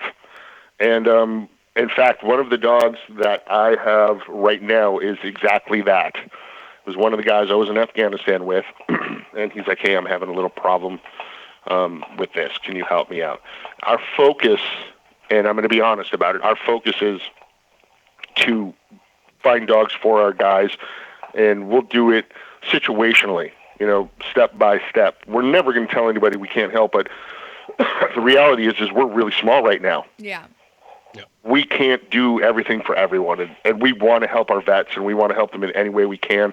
And if there's a situation where someone has a dog and they're missing something or they're not getting it done, we're going to do everything we can to possibly help them. In fact, I got 5 emails yesterday while I was on the trip from 5 different people, and that was one of the emails I got. Hey, I have a dog. I'm a veteran. I'm having problems. Do you guys help train our dogs? And that is something we definitely want to move into when we get our kennel space and we have the ability to lodge people so they can come and we can, do day seminars or help them out or potentially take the dog for a couple of weeks. But at this point right now, we are straight trying to just get dogs to people. And that's kind of the mission, and that's kind of what our president keeps us to. But we've all talked about it. We're like, there's so many places we can go, and there's so many things we can do with this. And he's like, whoa. Mission at hand. Right. Mission at hand. We're young, we're small, we're moving, we're picking up steam. Torre, you want to help everybody on the planet, and I love that about you, but I have to reel you back in and focus you on this is what we do. So, the best thing we can do is listen to him because he's good at what he does, and he's gotten us to this point, and he's going to bring us further. So we will, in certain situations, take dogs that are with people already and do that, but I see that happening more in the future than right now. Okay. Gotcha. No, and it's, again, like you said, that's the sign of a good leader is that, yes, they know that you have all these great things that want to help the community of veterans and whatnot, and that, what you've seen and those individuals you've been involved with, but he's also going to keep you focused so you can get to that point where you can help more and more and more. And I think that's, how many times a week Jeff goes, dude, you're killing me. Dude, you're killing me. You just a lot. No, really. He's like, dude, you're killing me. He goes, I love everything that comes out of your mouth, but just we have to do this. This has to be done. Block and tackle, Torre. Block and tackle. He goes, at some point we can get there, but dude, you're killing me. Your brain is. I'm like ADD, dude, because I want to do everything, and I want to do everything right now. And he like reels me back in, and he's like, if I was there, I would sit on you right now. He goes, you're just killing me. So we got another question for you. One of our listeners wants to know if she can move in too because she needs more dogs in her life. She can move in too. What kind of dogs does she have? Does she have no dogs? No, I think she has one. She has one dog, but she wants more. So she wants to know if she can move in. She wants to add one to the 4 that I have here right now. Yeah, but then you have another person to help with all of the dogs. I'll make a deal with her when we get our property and our kennels made, and we have places to go. If she wants to, interview and come in and try to be a dog trainer with us, we'll be more than happy to let that happen. Oh, get it, girl. But at this point, I have literally no room for another living being. I wish I did. I would take everybody. I mean, that's another thing. It's like he's like, dude, you just gotta stop. He goes, you all you do is go and give, and you gotta focus, Torre. He goes, hey, the hardest part of my job is focusing you to just stay on task. He goes, how did you do it? I'm like, well, because it was very simple in Afghanistan. It was dogs, dudes, and bombs. Now I'm here and everybody wants help and I'm like this and that. And he's like, stop it. Just stop, Torre. It drives him nuts. I'm going to drive him nuts. He's going to punch me in the face, I'm sure of it. How can someone volunteer to be a dog handler if they have experience as a dog handler, to be part of... You mean a trainer? Yeah, to be a trainer for dogs to dog tags. Well, what I would suggest is watch on the website and the Facebook page. As we grow, we'll throw up situations where we're going to be looking. I mean, we're always going to need volunteers, and we're always going to want volunteers. So get on there. When the volunteer stuff pops up, and we have that section, put your name in, put your address in, give us a little history about what you guys, or what your experience is. Because, I mean, this kind of nonprofit that we're doing it's a unique situation. There's living beings that are involved with it, and there's a human training an animal to go to another human. So it's very specific, and you have to know what you're doing, and we have to have educated dog people that are going to be involved when we start moving into doing the physical needs. There are specific steps that go involved with dog training. Yeah. You can't just say, hey, I'm a dog trainer, I'm going to help you train these dogs. I wish it was that simple. I really do. Because it's not. There's a lot of dedication and hard work and thought process, because not all dogs learn the same. Yeah. And if you don't have a lot of experience behind you in failure, believe it or not, failure in dog training is one of the ways that you learn how to be successful, because you have to go through so many steps to get the end results, and patience. You have to it's one of those things where if you're not a patient person, you might not want to be a dog trainer. Yeah. And just plain paying attention and common sense for the most part. So my suggestion would be just watch what we're doing. We're going to be asking for able-bodied volunteers all over the country. Hopefully we're going to get to the point where that's what's going on, and we're helping a lot of people. Our goal is 20 dogs this year, and that's a very reachable. So my life is going to be very busy this year. You've already handed out, what was it, 13? Well, I did 7 before we got our 501(c)(3). We just handed out 6 now. Okay, but, after you got it? Yeah, so we've got 15 more to go, or 14 more to go for this year. Completely. And doable. If we get to 20, we're going to go further. Yeah. Oh my gosh. Yeah. That's awesome. Well, dude, it's just one of those things. I can't sit by, and none of us who are involved. I've got a great group of people that make me feel so lucky, because I literally do my part, and everybody else does their part, and Jeff kind of brings it all in together, and we were lucky when he said, yeah, I will do this, because he's a no nonsense guy. If he doesn't like what's going on, he just says, no, do this.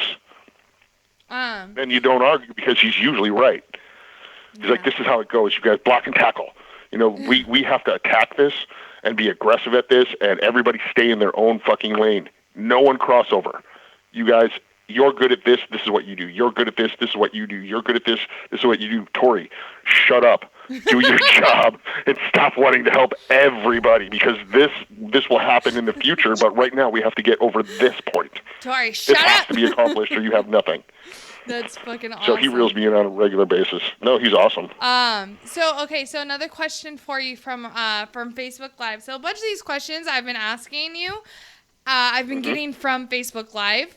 Yes. This question is, do you guys have plans to eventually go nationwide and have trainers throughout the states?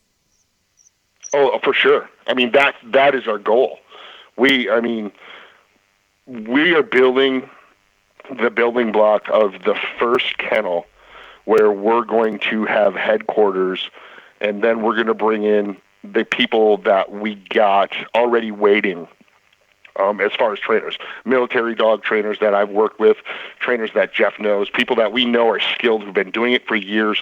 The program is already, there. We need to get our heads involved so they start doing dogs, so then we can bring people in and go, this is our program. This is how we train. This is what we want you to do. See their skill level, get them involved. I mean, we're already national. I've given we as a corporation, we've given 2 dogs to Texas, 2 dogs to Wisconsin, 1 to Ohio, 1 to New Jersey, and the next one's there's going to be 2 going to New York, 1 more back in Michigan, 1 more in Wisconsin, and 1 more in Texas, and we did 1 in Arizona. So we're national. We are just waiting for the funds to get everything going so we can, make this happen on a large scale. But whether we're doing 5 dogs a year or 20 dogs a year or 300, it's all about, getting one to someone. If you're not getting at least 1 dog to someone, you're not doing anything for anybody. Now, I had a question earlier in the interview and I completely forgot about it until just now. How are you guys vetting your applicants who are like, hey, I want a dog? Like, how are you vetting to make sure that there is a vetting, veterans vetting process, and it starts out with they contact us, and then I contact them, and we have a questionnaire that we will send to them. Up to this point, they've been referrals. So I've known the veteran, or the veteran has known the friends, but we ask for a DD-214, and we ask for a VA letter from your doctor that says a canine assistance dog or a canine service dog or a mental health companion would be good for this person. And we do check it up. We have a veterans vetting team, which is made up of 2 boots, 2 master sergeants, a lieutenant colonel, a colonel, and myself. But I just look at the applicants when they come in. I say, hey, let's check this guy out, because honorable discharge is obviously on top. Other than honorable, we will look into to see what that actually means. So we have, a sergeant major who's in charge of Camp Pendleton. He looks into that stuff. And if you're dishonorably discharged, that's just not going to happen. I'm sorry, but you've done something wrong. Yeah. In a major way. So I stay out of that. I let the Marines and the Army and the Navy guys make the decision on who is qualified to get a dog, because the last thing we want to do is spend all this time and money and get a dog to a person that truly doesn't deserve it. Yeah. So we do our research. We have our ways. I mean, there's the Lance Corporal Underground you all know of. There's ways to find out about everybody. So we have the veteran vetting paper that you fill out, and then we go through the steps. Where's your DD-214? Do you have your VA or your medical, or not medical doctor, but your mental health doctor or mental health care physician have a letter? And then we'll call them. We'll say, hey, do we have the right to talk to your doctor? Are you going to sign off on this so we can ask him questions about you? Because we've already had one person try to pull the wool over our eyes to get a dog. Yeah. There was nothing wrong with him. And he had 5 different doctors, and they all said the same thing. No, there's nothing wrong with him. He wants a dog to try to make himself get more compensation. Oh, that's terrible. No, it's horrible. I can't stand people who like abuse the system like that because it totally takes away from everyone from like exactly Gary Cloud. It takes away from everyone else who actually needs a dog. And that's, we're very careful about that, and that's why I stay out of that, and I let former Marines and former Army guys, because I don't feel that as a civilian, even though I've been with these guys and they trust me, it's not my right as a civilian to say you're not qualified. But a sergeant major or, a lieutenant colonel can go, this guy's legit. We've looked at him. Or this guy is not legit. We've looked at him. Or he's just, we don't feel that he or she it should get a dog, because we don't. There's so many people out there that are truly undeserving of them that just won't stand up and ask for them, that we're hoping that as we push dogs out and people see this, wives or girlfriends or moms or dads will say, hey man, look at this program. They're legit. They want to help you out. You don't have to pay for it. They've got great people involved, and they're doing their homework. And that's what it's all about. We don't, obviously at times things might happen. It's the way of the world, but we try very hard to stay focused and squared away. Yeah. Well, Torre, thank you so much for coming on the show with us today. Thank you guys for having me, and don't forget d2dt.org or dogstodogtags.com. Get out there and vote, you guys. Just do it. Get on the website, get on our Facebook page, like it, share it, tell all your friends, vote at the Healthy Paws rescue race. We could really use those funds. It would definitely get more dogs to more guys. And I love your show. You guys are fun. And let's do it again sometime when I can actually, get home in time to get a camera and a microphone so I can look at your ugly faces. Right. Oh, no. See, like, the best thing is that, like, you won't be able to see us. Like, I'll be able to see you. Oh, yeah. No. She's got this power thing. It's okay. Bullshit. No, that's total bullshit. No, it's not. This is how I run things, right? This is my show. Oh, this is how I run things. So are you the president on there too, like mine was? No, I'm like the vice president, if you will, or like the vice president.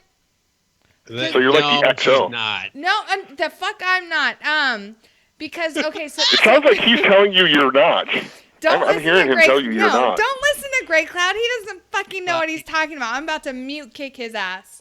So, no, okay, so I am, like, on top of being, like, a host, I'm also the assistant station manager. So we've got, like, our president and then the station manager, and then there's me. So I'm, like, the vice president.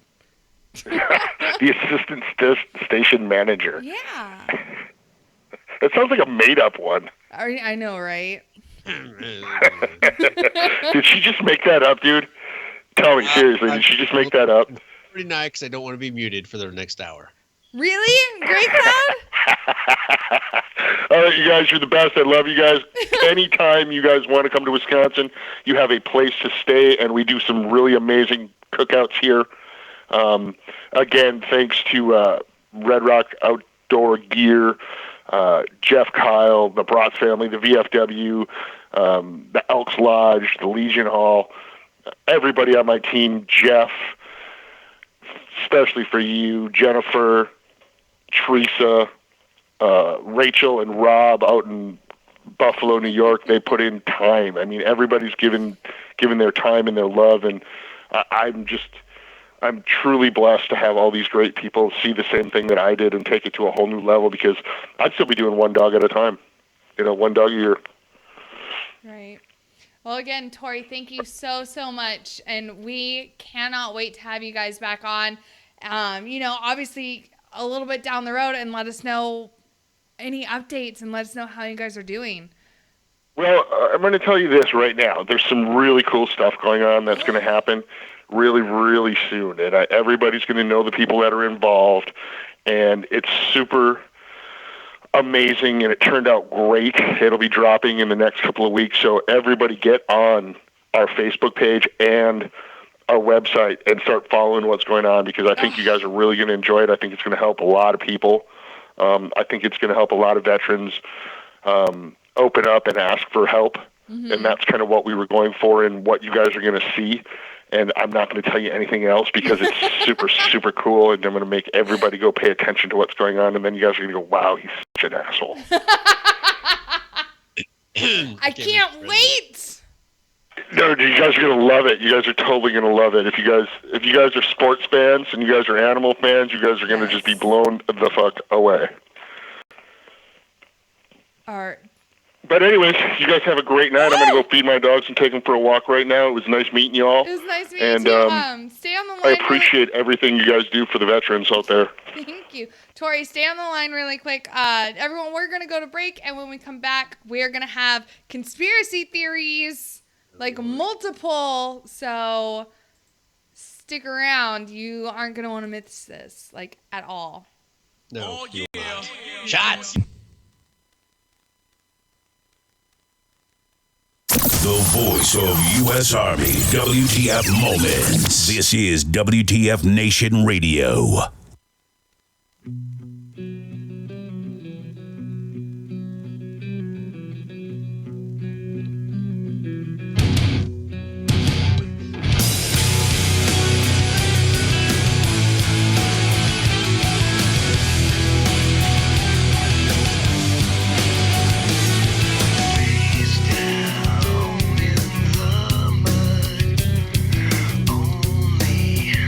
Wished you could.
just comes naturally. Daylight to dark is not for the typical man. Just a backwoods country boy, proud of who I am. Proud of who I am. Proud of who I am.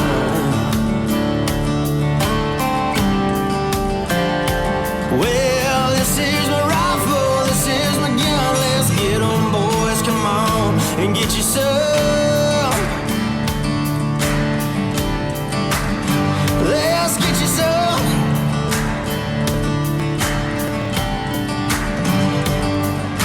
And I'll fire all my rounds down range till the enemy hits the sand.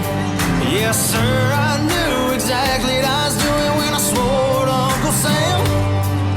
If you don't like the way I'm living, just remember that it's for you. I'm a redneck camel wearing son of a gun for the red, white, and blue.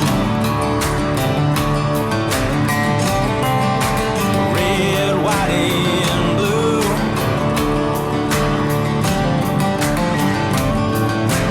Pack my bags, headed out to the big sandbox. Just some good old boys and me, some made it some night. Well, the price of freedom, son, it don't come free. I guess that's why the good Lord chose me. This here's my rifle, this here's my gun. Let's get 'em, boys, come on and get you some. Let's get you some.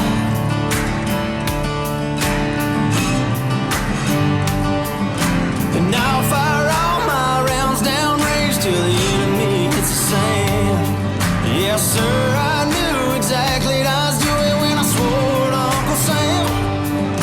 If you don't like the way I'm living, just remember that it's for you. I'm a redneck camel wearing son of a gun. I'm a redneck camel wearing son of a gun for the red, white, and blue. Red, white, and blue. We do it for you, 'cause that's what we do.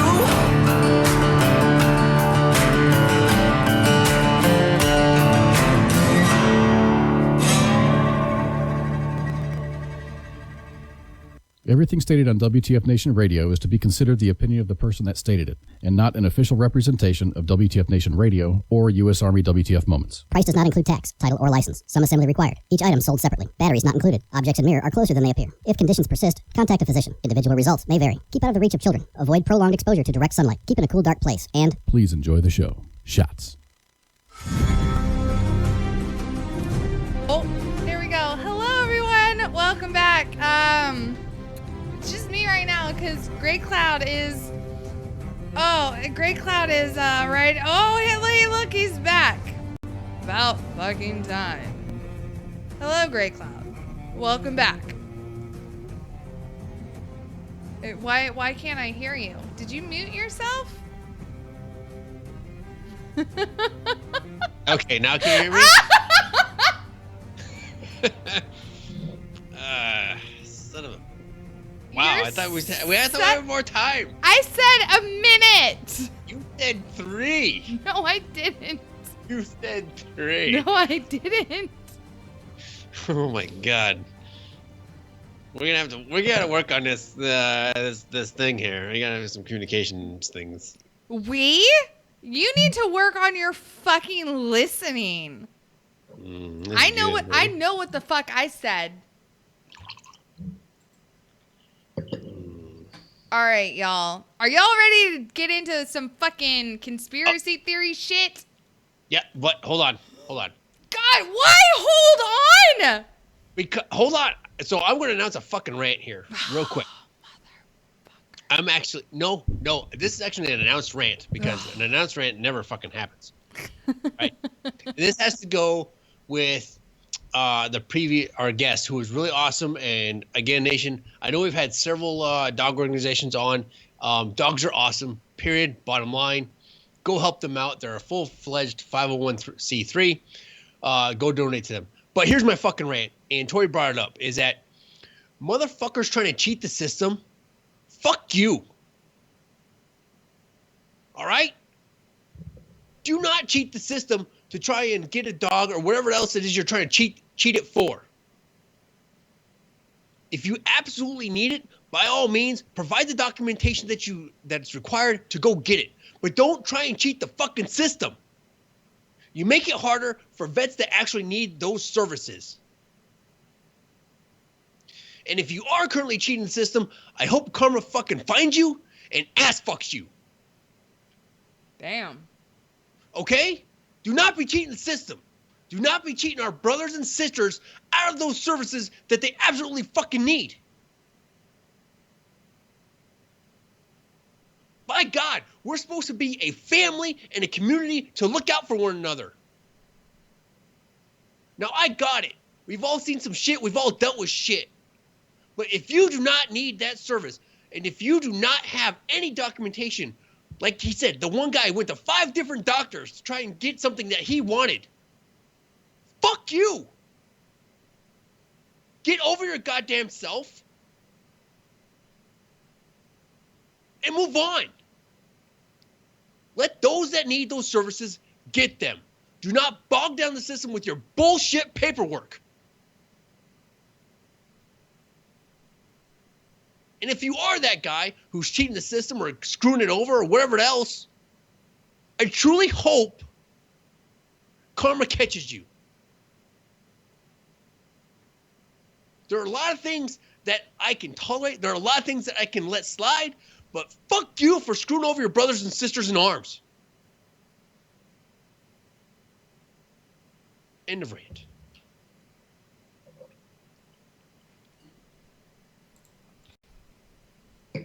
Oh.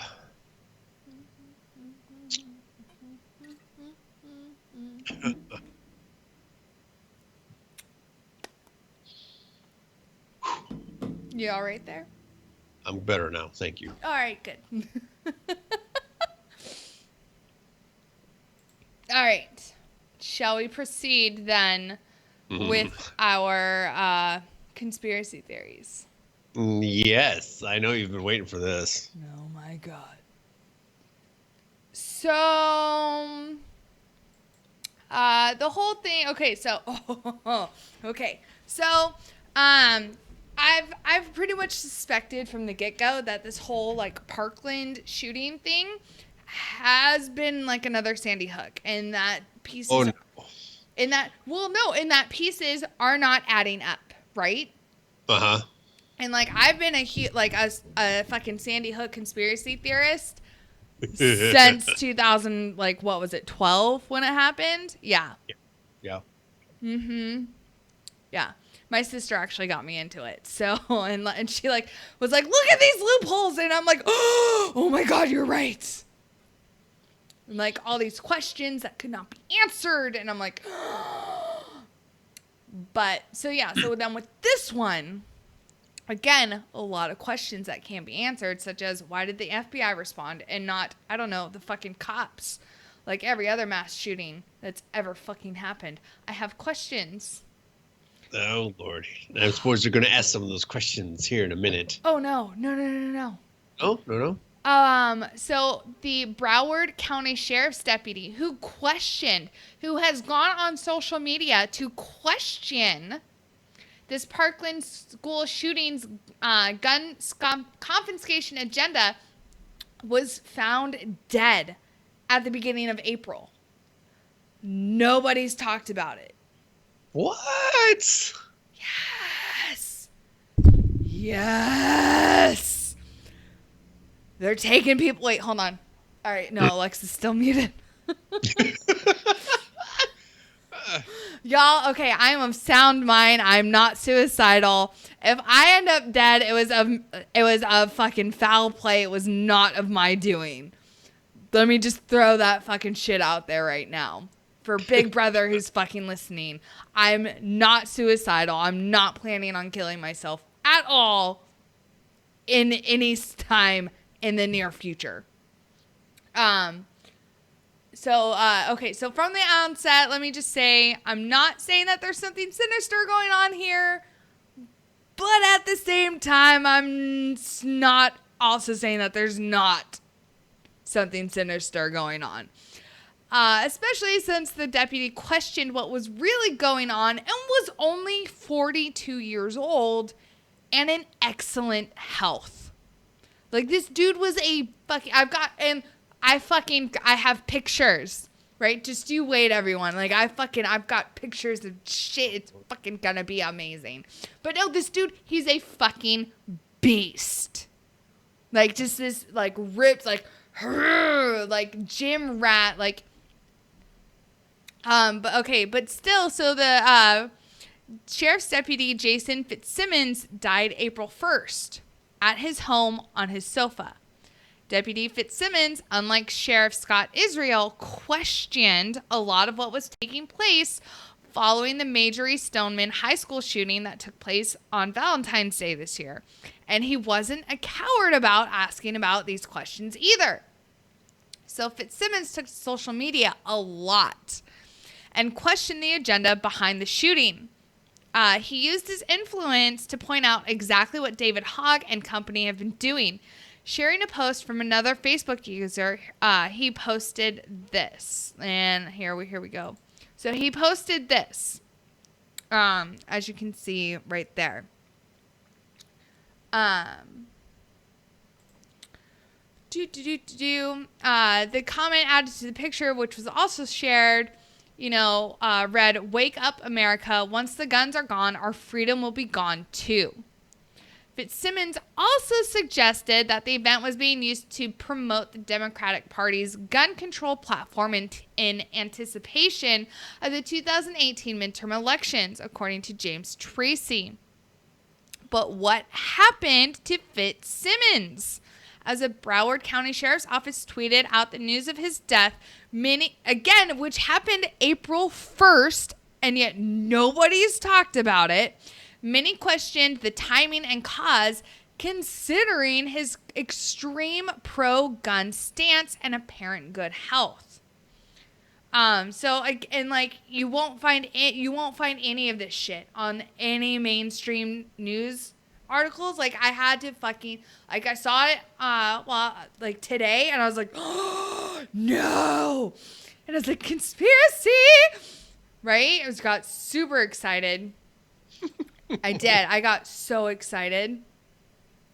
But then I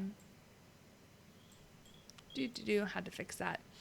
But then I got home and I had to fucking dig, right? I had to fucking dig in order to find this fucking article that I read earlier today, which got me on this fucking down this rabbit hole, and I found it. And this article goes on to say, the sheriff who questioned the official narrative around the shooting has been found dead under suspicious circumstances. On April 1st, Jason Fitzsimmons was found dead on his sofa. According to police, the 42-year-old had been in excellent health prior to his untimely death. Deputy Fitzsimmons wasn't just any law enforcement officer. Unlike many of his peers, he took to social media to question the potential agenda behind the Valentine's Day shooting. Recent personnel decisions involving public officials indicate an unwritten law of taxpayer-funded institutions that employees disavow and steer clear of conspiracy theories that may call their superiors' motives into question. Oh yeah. All right. So hold on. We gotta change pictures, right? Mm-hmm. Hold on. Because again, I have multiple pictures, so I gotta make sure I cycle through them as I'm reading this article. So exactly. So, as it's showing right here, this was posted on Fitzsimmons' Facebook page. If you can see there, March 26th, right, of this year, 2018, of David Hogg in, a socialist regalia with the caption, "We will march until we disarm every American." The creepy thing is, here we go, ready for this? His Facebook page has since been scrubbed of everything in 2018. Interesting. There is nothing from 2018 on his Facebook page now. It's all been wiped clean. Wasn't the Zucks just in DC?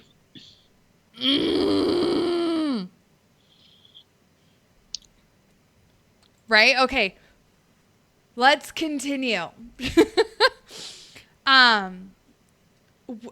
So this would, of course, include those that may be calling the Parkland shooting or its aftermath into question, right?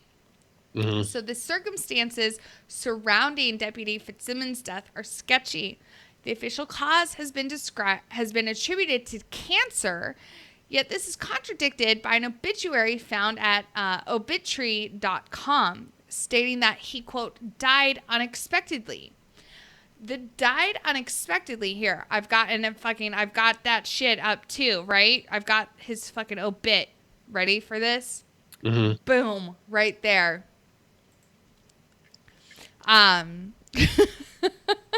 So the died unexpectedly phrase is one morticians and or loved ones sometimes employ when, for one reason or another, they are reluctant to disclose the true cause of death.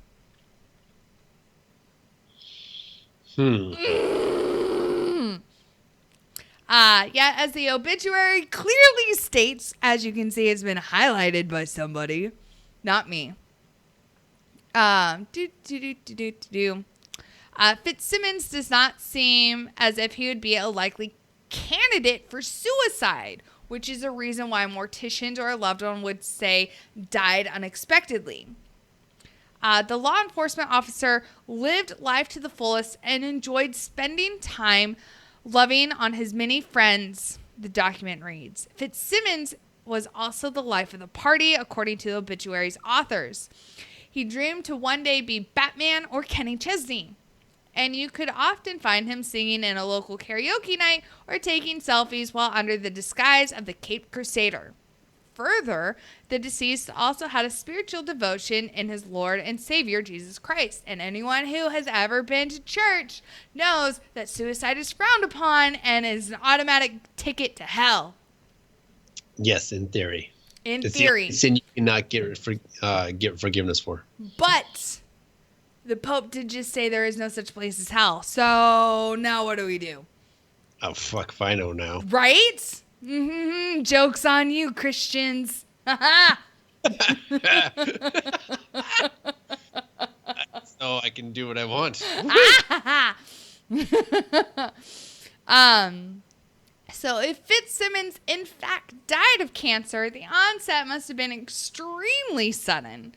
Neither the obituary nor accompanying memorials reference any struggle with the disease, but instead point to his inspiring presence while expressing astonishment at the abruptness of his passing.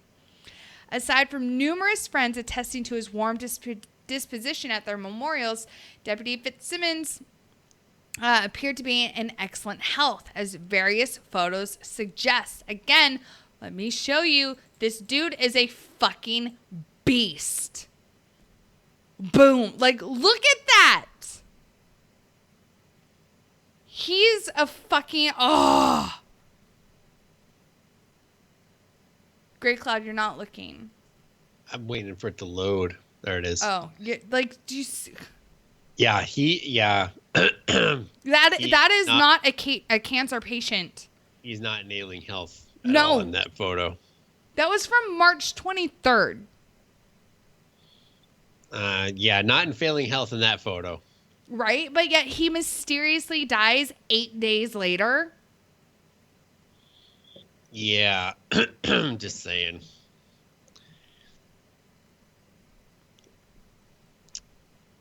Right? Like he was fucking onto something. Okay, where was I? Do. This is not the only deputy this has happened to. What? No. Not the only deputy. So following the December 14th, 2012 Sandy Hook school massacre, numerous law enforcement officers with intimate knowledge of the event's investigation either retired or died unexpectedly.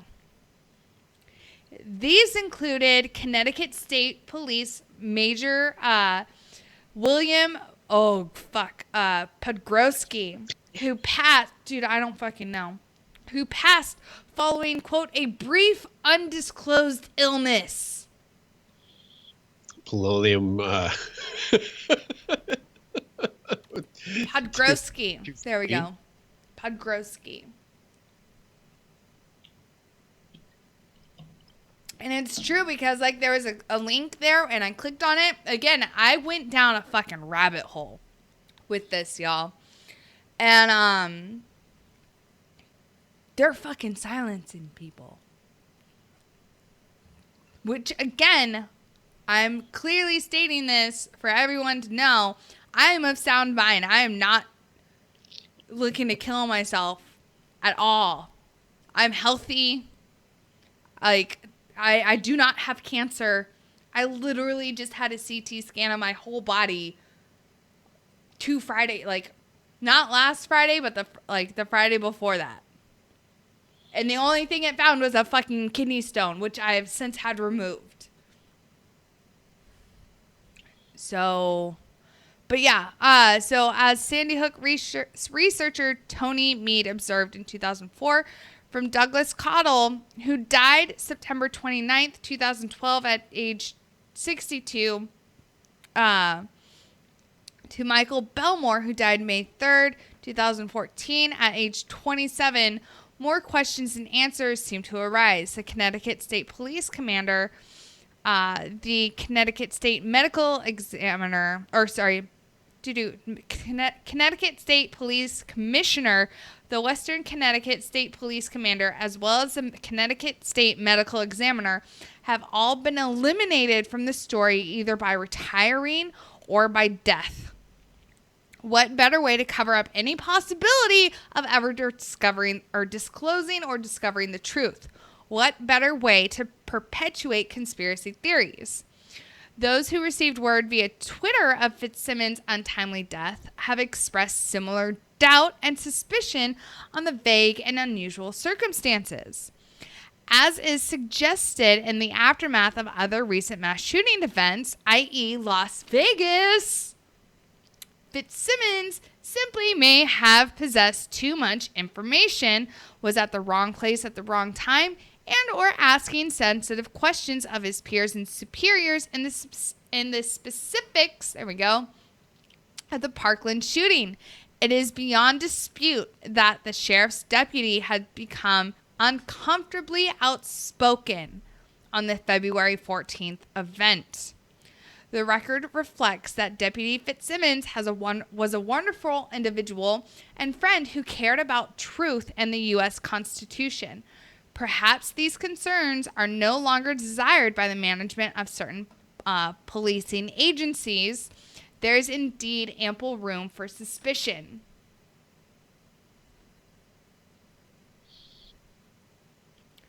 That right there does not die of unknown causes 8 days after that picture's taken. I mean, it could. You never know. No. And if it did, they wouldn't label it as, what was it?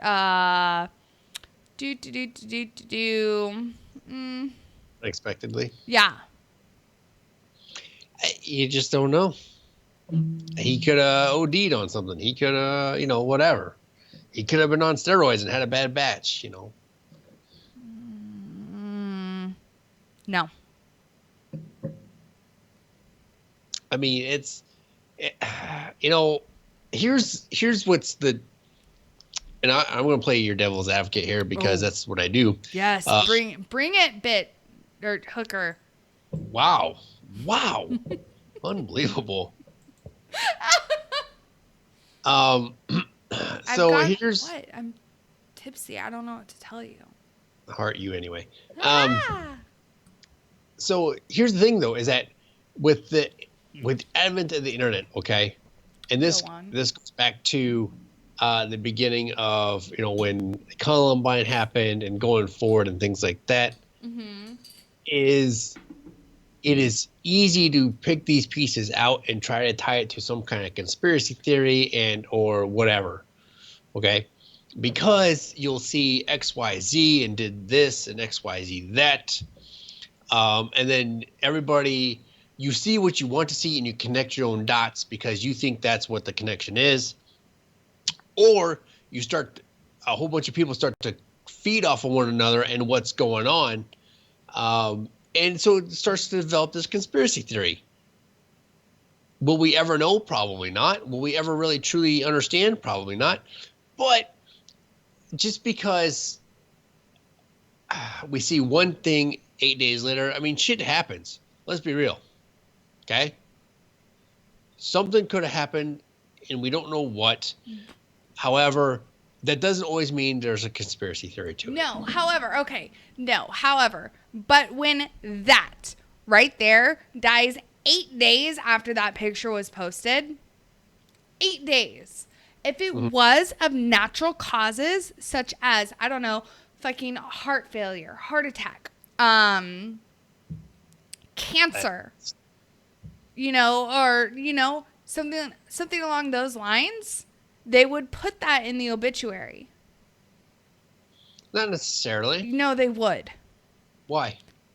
Because that would explain why he died suddenly, unexpectedly, at the age of 42. He is in the prime of his life right now. Maybe they don't want people to know what it was. I mean, people are entitled to privacy. Families are entitled to privacy. Oh, we need to find his death certificate. Thank you, President Bush, Freedom of Information Act. There are people that probably ask for it. But would it actually change anything? If the American people actually knew what it was or how it went down, or if it was this whacked out conspiracy, okay? It is. Would it actually change anything? Yeah, because it would, because it would raise awareness to the fact that there's a group of people out there who are actively working at taking away their constitutional rights. Okay, here's my question. I.e. the Second Amendment. I.e. the only thing that is stopping anyone from taking away your First Amendment right. Okay, so let's say this gets out there, right? Let's say this is a real conspiracy. Okay, let's just entertain that thought for a second. Don't roll your fucking eyes at me. I did. So let's entertain that it's an actual conspiracy. Okay, let's entertain that thought. Okay. I am entertaining that thought. Here's the thing, though, is would there be people that would actually rise up against this and actually charge the government and actually try to prevent this tyrannical underlying element of the government or whatever it is that's causing this to do something? I think so. Do you really think that? Yeah. Really? Yeah. Why isn't it happening yet? I really do. Because it would be indisputable proof that there is some sort of government puppeteer out there, marionette puppeteer, who's orchestrating these situations and these fucking situations to happen in order to orchestrate a certain response out of people, especially when it's turning points leading up to midterm elections. Okay. Do you right? Really? Wait, but I'm not done yet. Motherfucker. I let you finish. Did you really? I don't know. So no, okay, but Motherfucker, now I'm off track. God damn it. Fuck off, Gray Cloud. What? I'm just trying to drive the conversation. I realize that, but you made me lose my train of thought, you asshole. I'm not an asshole. I'm a nice guy. Aw, you'd sound so cute when you said, I'm not an asshole. You're not, though. Anyways. I mean, like, right now you are, because you derailed my thought process, and that's not nice. Okay, so here's your thought. Here's where we're going with this, Okay. My question is, why isn't there... Do you really think that the American people would find it... Those that would be anti this conspiracy theory thing would actually rise up? Yes. Okay. So here's my question is that there's all these conspiracy theories out there, and there's, this quote unquote evidence that backs some of them. Why hasn't anybody done anything yet? Because I think so many people are so comfortable with having their head in the sand. And they see some of these, and they see the questions that are raised. And like, I'm not even talking about like the 9/11 conspiracy theory, because, I fucking watched those towers fall. Like, I know what I fucking saw. Yep. Like, I literally fucking watched them fall. But like these school shootings, there's so many questions I have. Like fucking Sandy Hook. You get a call, you send out a 911 call saying you have multiple casualties, and you get one ambulance, and they park it 300 fucking yards away? Why? Why is it parked all the way the fuck down the road? And why is it that they only send one? Why is it that only the same like 3 or 4 photos have ever circulated from the Sandy Hook shooting? That's it. Only 3 or 4. And why is it that the teacher who supposedly died at Sandy Hook also fucking died apparently at the fucking Boston Marathon bombing? I have questions. This bitch has died a couple times now. And you could fucking look, you Google that shit. And then with this, the Parkland shooting, why is it that the fucking school resource officer was told to stand down?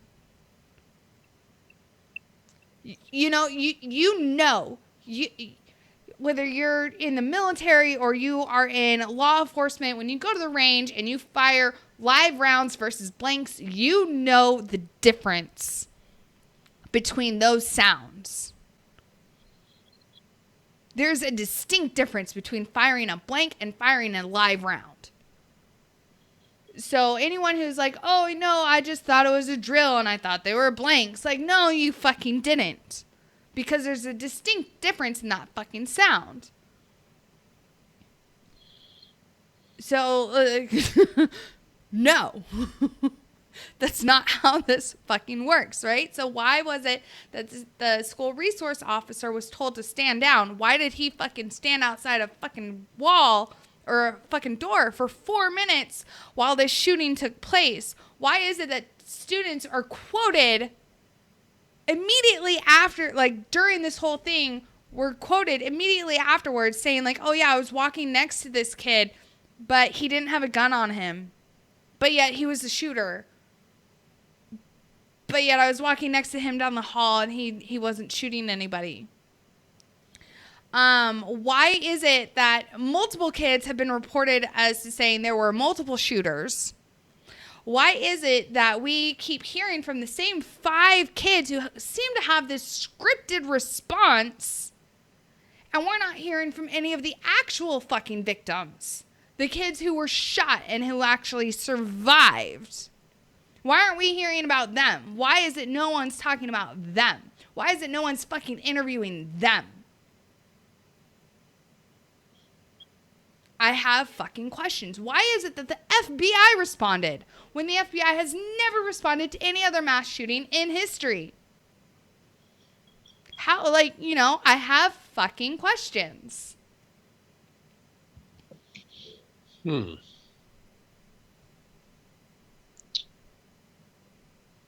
Like, why? There's a lot of fucking questions. There are a lot of questions. So here's my question, right? Other than the Dick's Sporting Goods thing, when in the last 2 weeks has Parkland and/or David Hogg been in the news? They really haven't.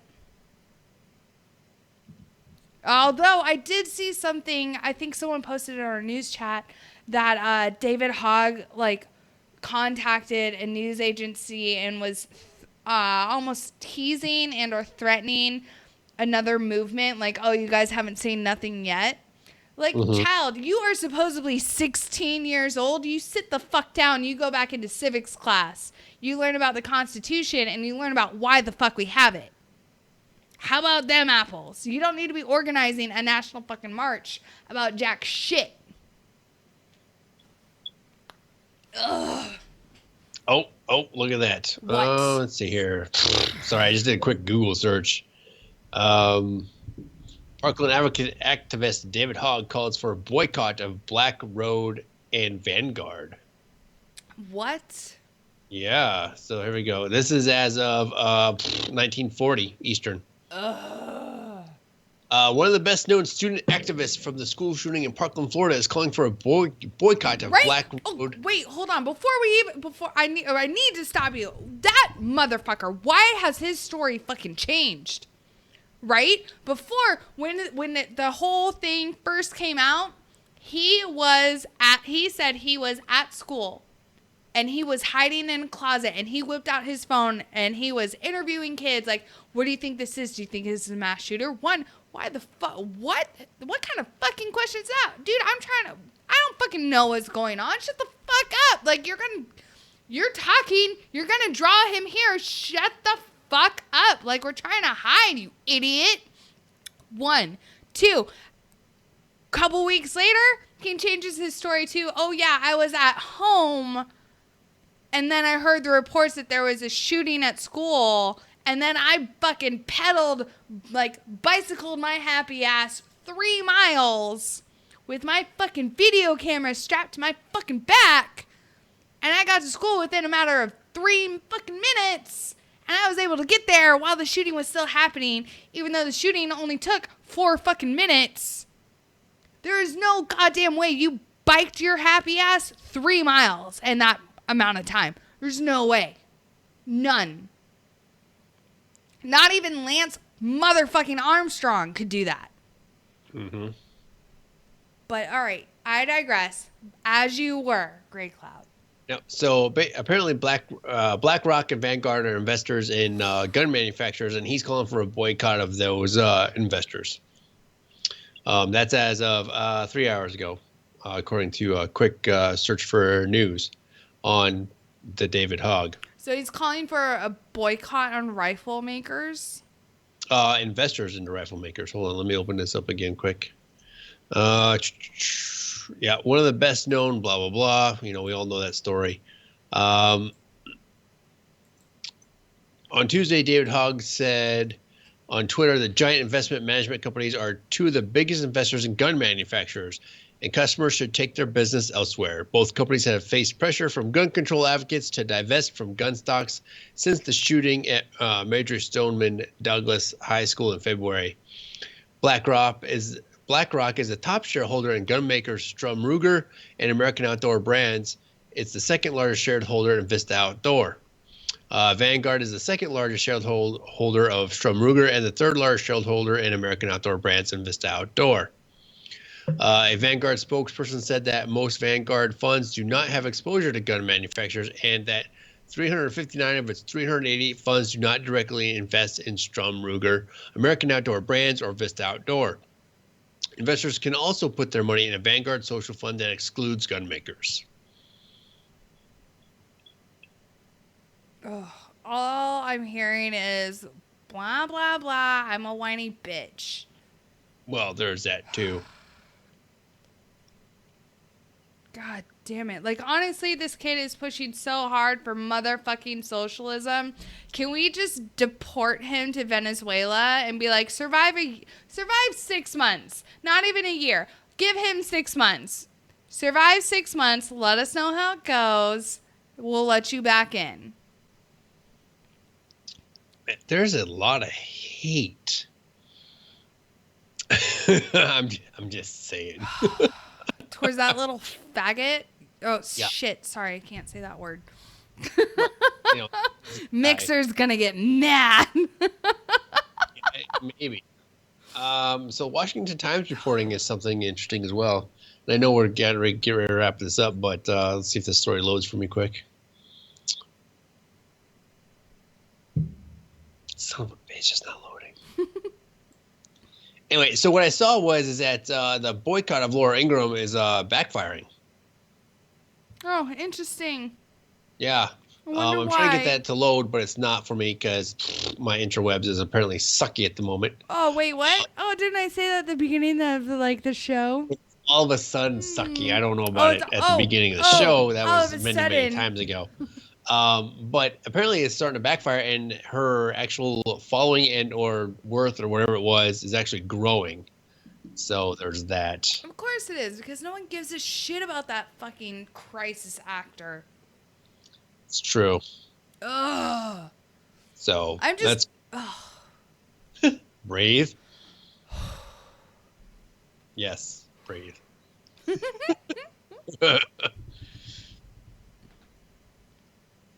Hello, everyone. Welcome to Tied Up Tuesday. Yes. It's been an awesome 3 hours. Holy shit. It has. This last one went by super quickly. And it was awesome. Because you were going off about, conspiracy theories. Yeah, dude, I'm telling you. You're going to continue this on Friday? We might. Oh my god. So speaking of Friday, I don't know if I'm gonna have a show Friday. What? Why? Well, cause my co-host Pookie is like literally flying down here Friday because there's a group of us who are going to be hooking up with RIP, the paranormal investigation program that Jay Reddy's had on his show a couple times. They are doing a ghost hunt down here in Texas.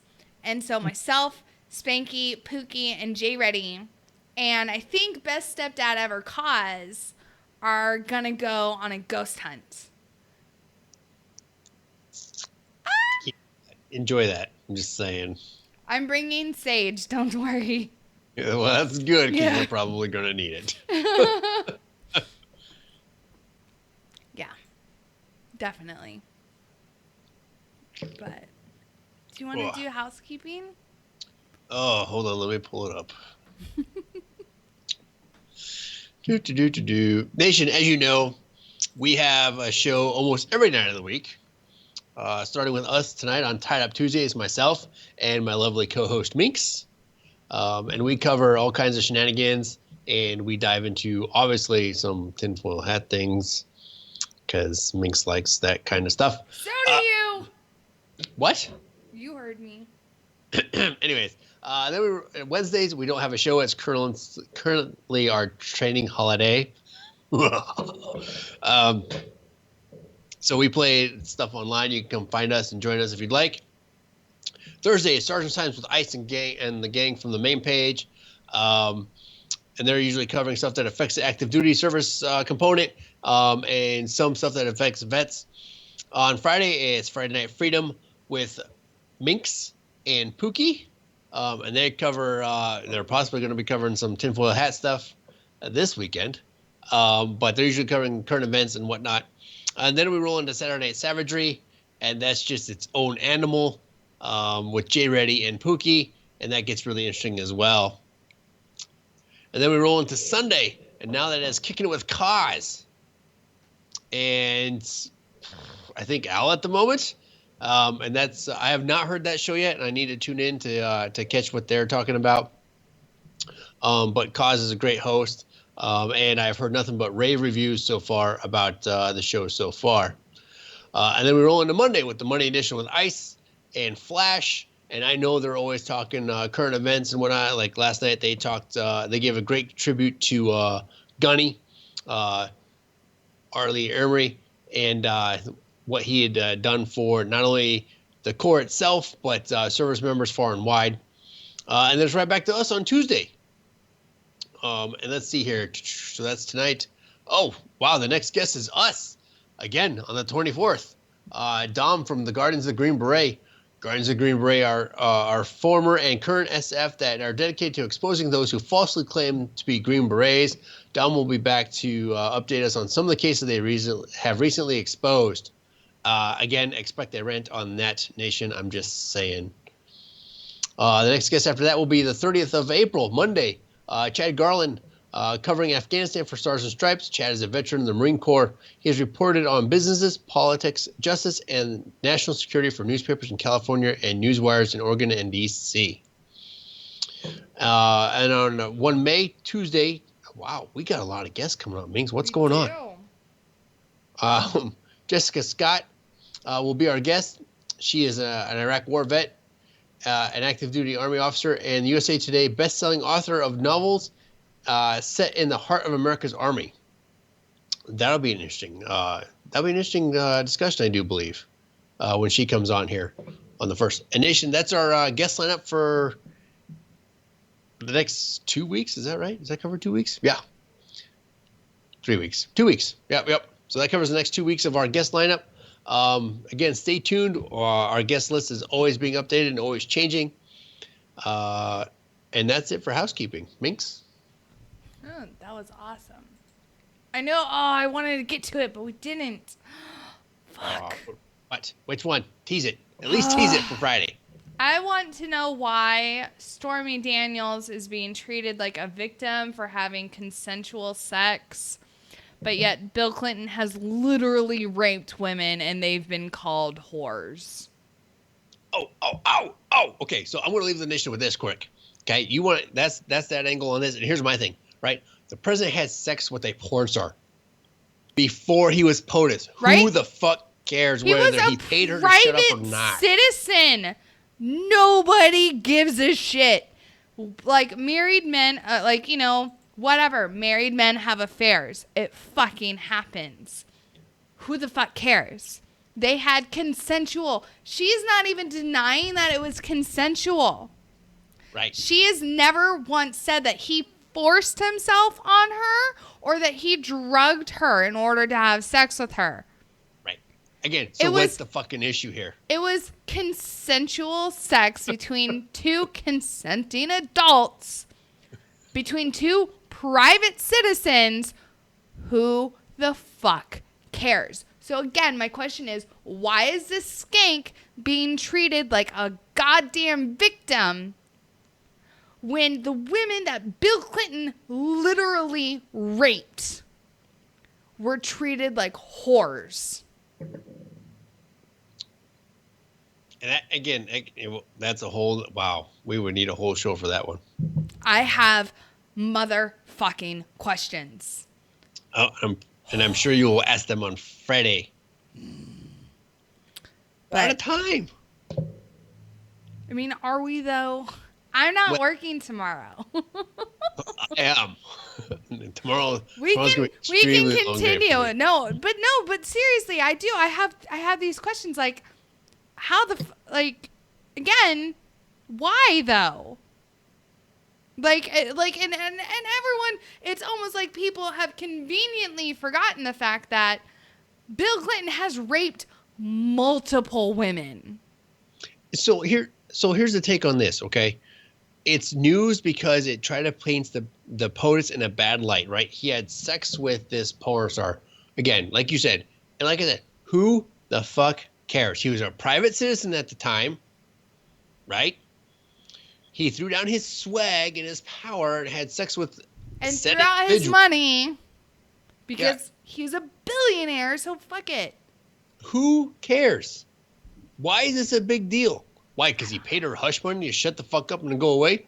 Big deal. He paid her, although, let's face it, Trump is definitely the better businessman as evidence in the hush money, because Bill Clinton paid one of his actual victim almost $1 billion in hush money. I think it was like $800,000. Okay, almost $1 million, not $1 billion. It was almost $1 million. Yep. Trump paid an actual fucking whore $130,000 in hush money. Who's the better businessman? Trump. Who's the better negotiator? Trump. Trump's this. I'm so punny.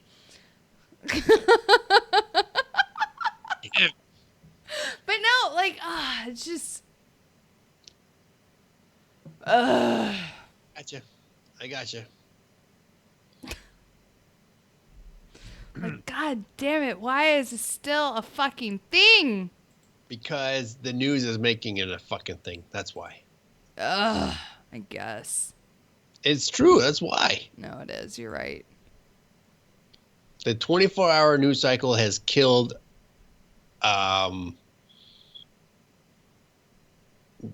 real journalism. It truly has. The 24-hour news cycle has killed real journalism, and the correct way to get the scoop, to coin the phrase, and that's what it is. And if the 24-hour news cycle went away, if the internet actually took a shit and died, and social media and all that shit just died and went away, I think you'd see a return to real roots news reporting.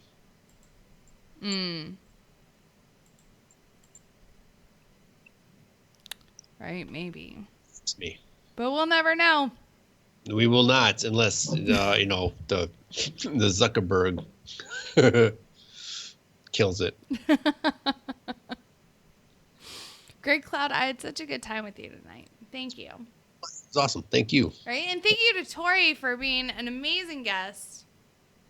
It was awesome. It was a good guest. Great organization. Y'all definitely check it out. Thank you so much for hanging out with us tonight on Tuesday, or Tied Up Tuesday, sorry. Make sure to come back for Thursday, Sergeant's Time with Ice and Doc Madness, and literally anyone who wants to join them. Yes. It's like a free-for-all. Usually turns into that. Right? Ice is a whore, so. Yeah. Oh, and there might be a surprise on Thursday. Oh? Well, yeah, I might try again. I might try something again on Thursday. I'm just saying. Oh, that's right. You've been trying to call in the last couple Thursdays. Yeah. Like from 38,000 feet? What? 1,000 feet. We'll see if it works this time. You're such a nasty girl. I like it in the air. Oh my God. All right, we need to go. Oh my God. It's And on time to that go. note, Shots Nation. All right, y'all. Have a great night. We will be here Thursday. Have a great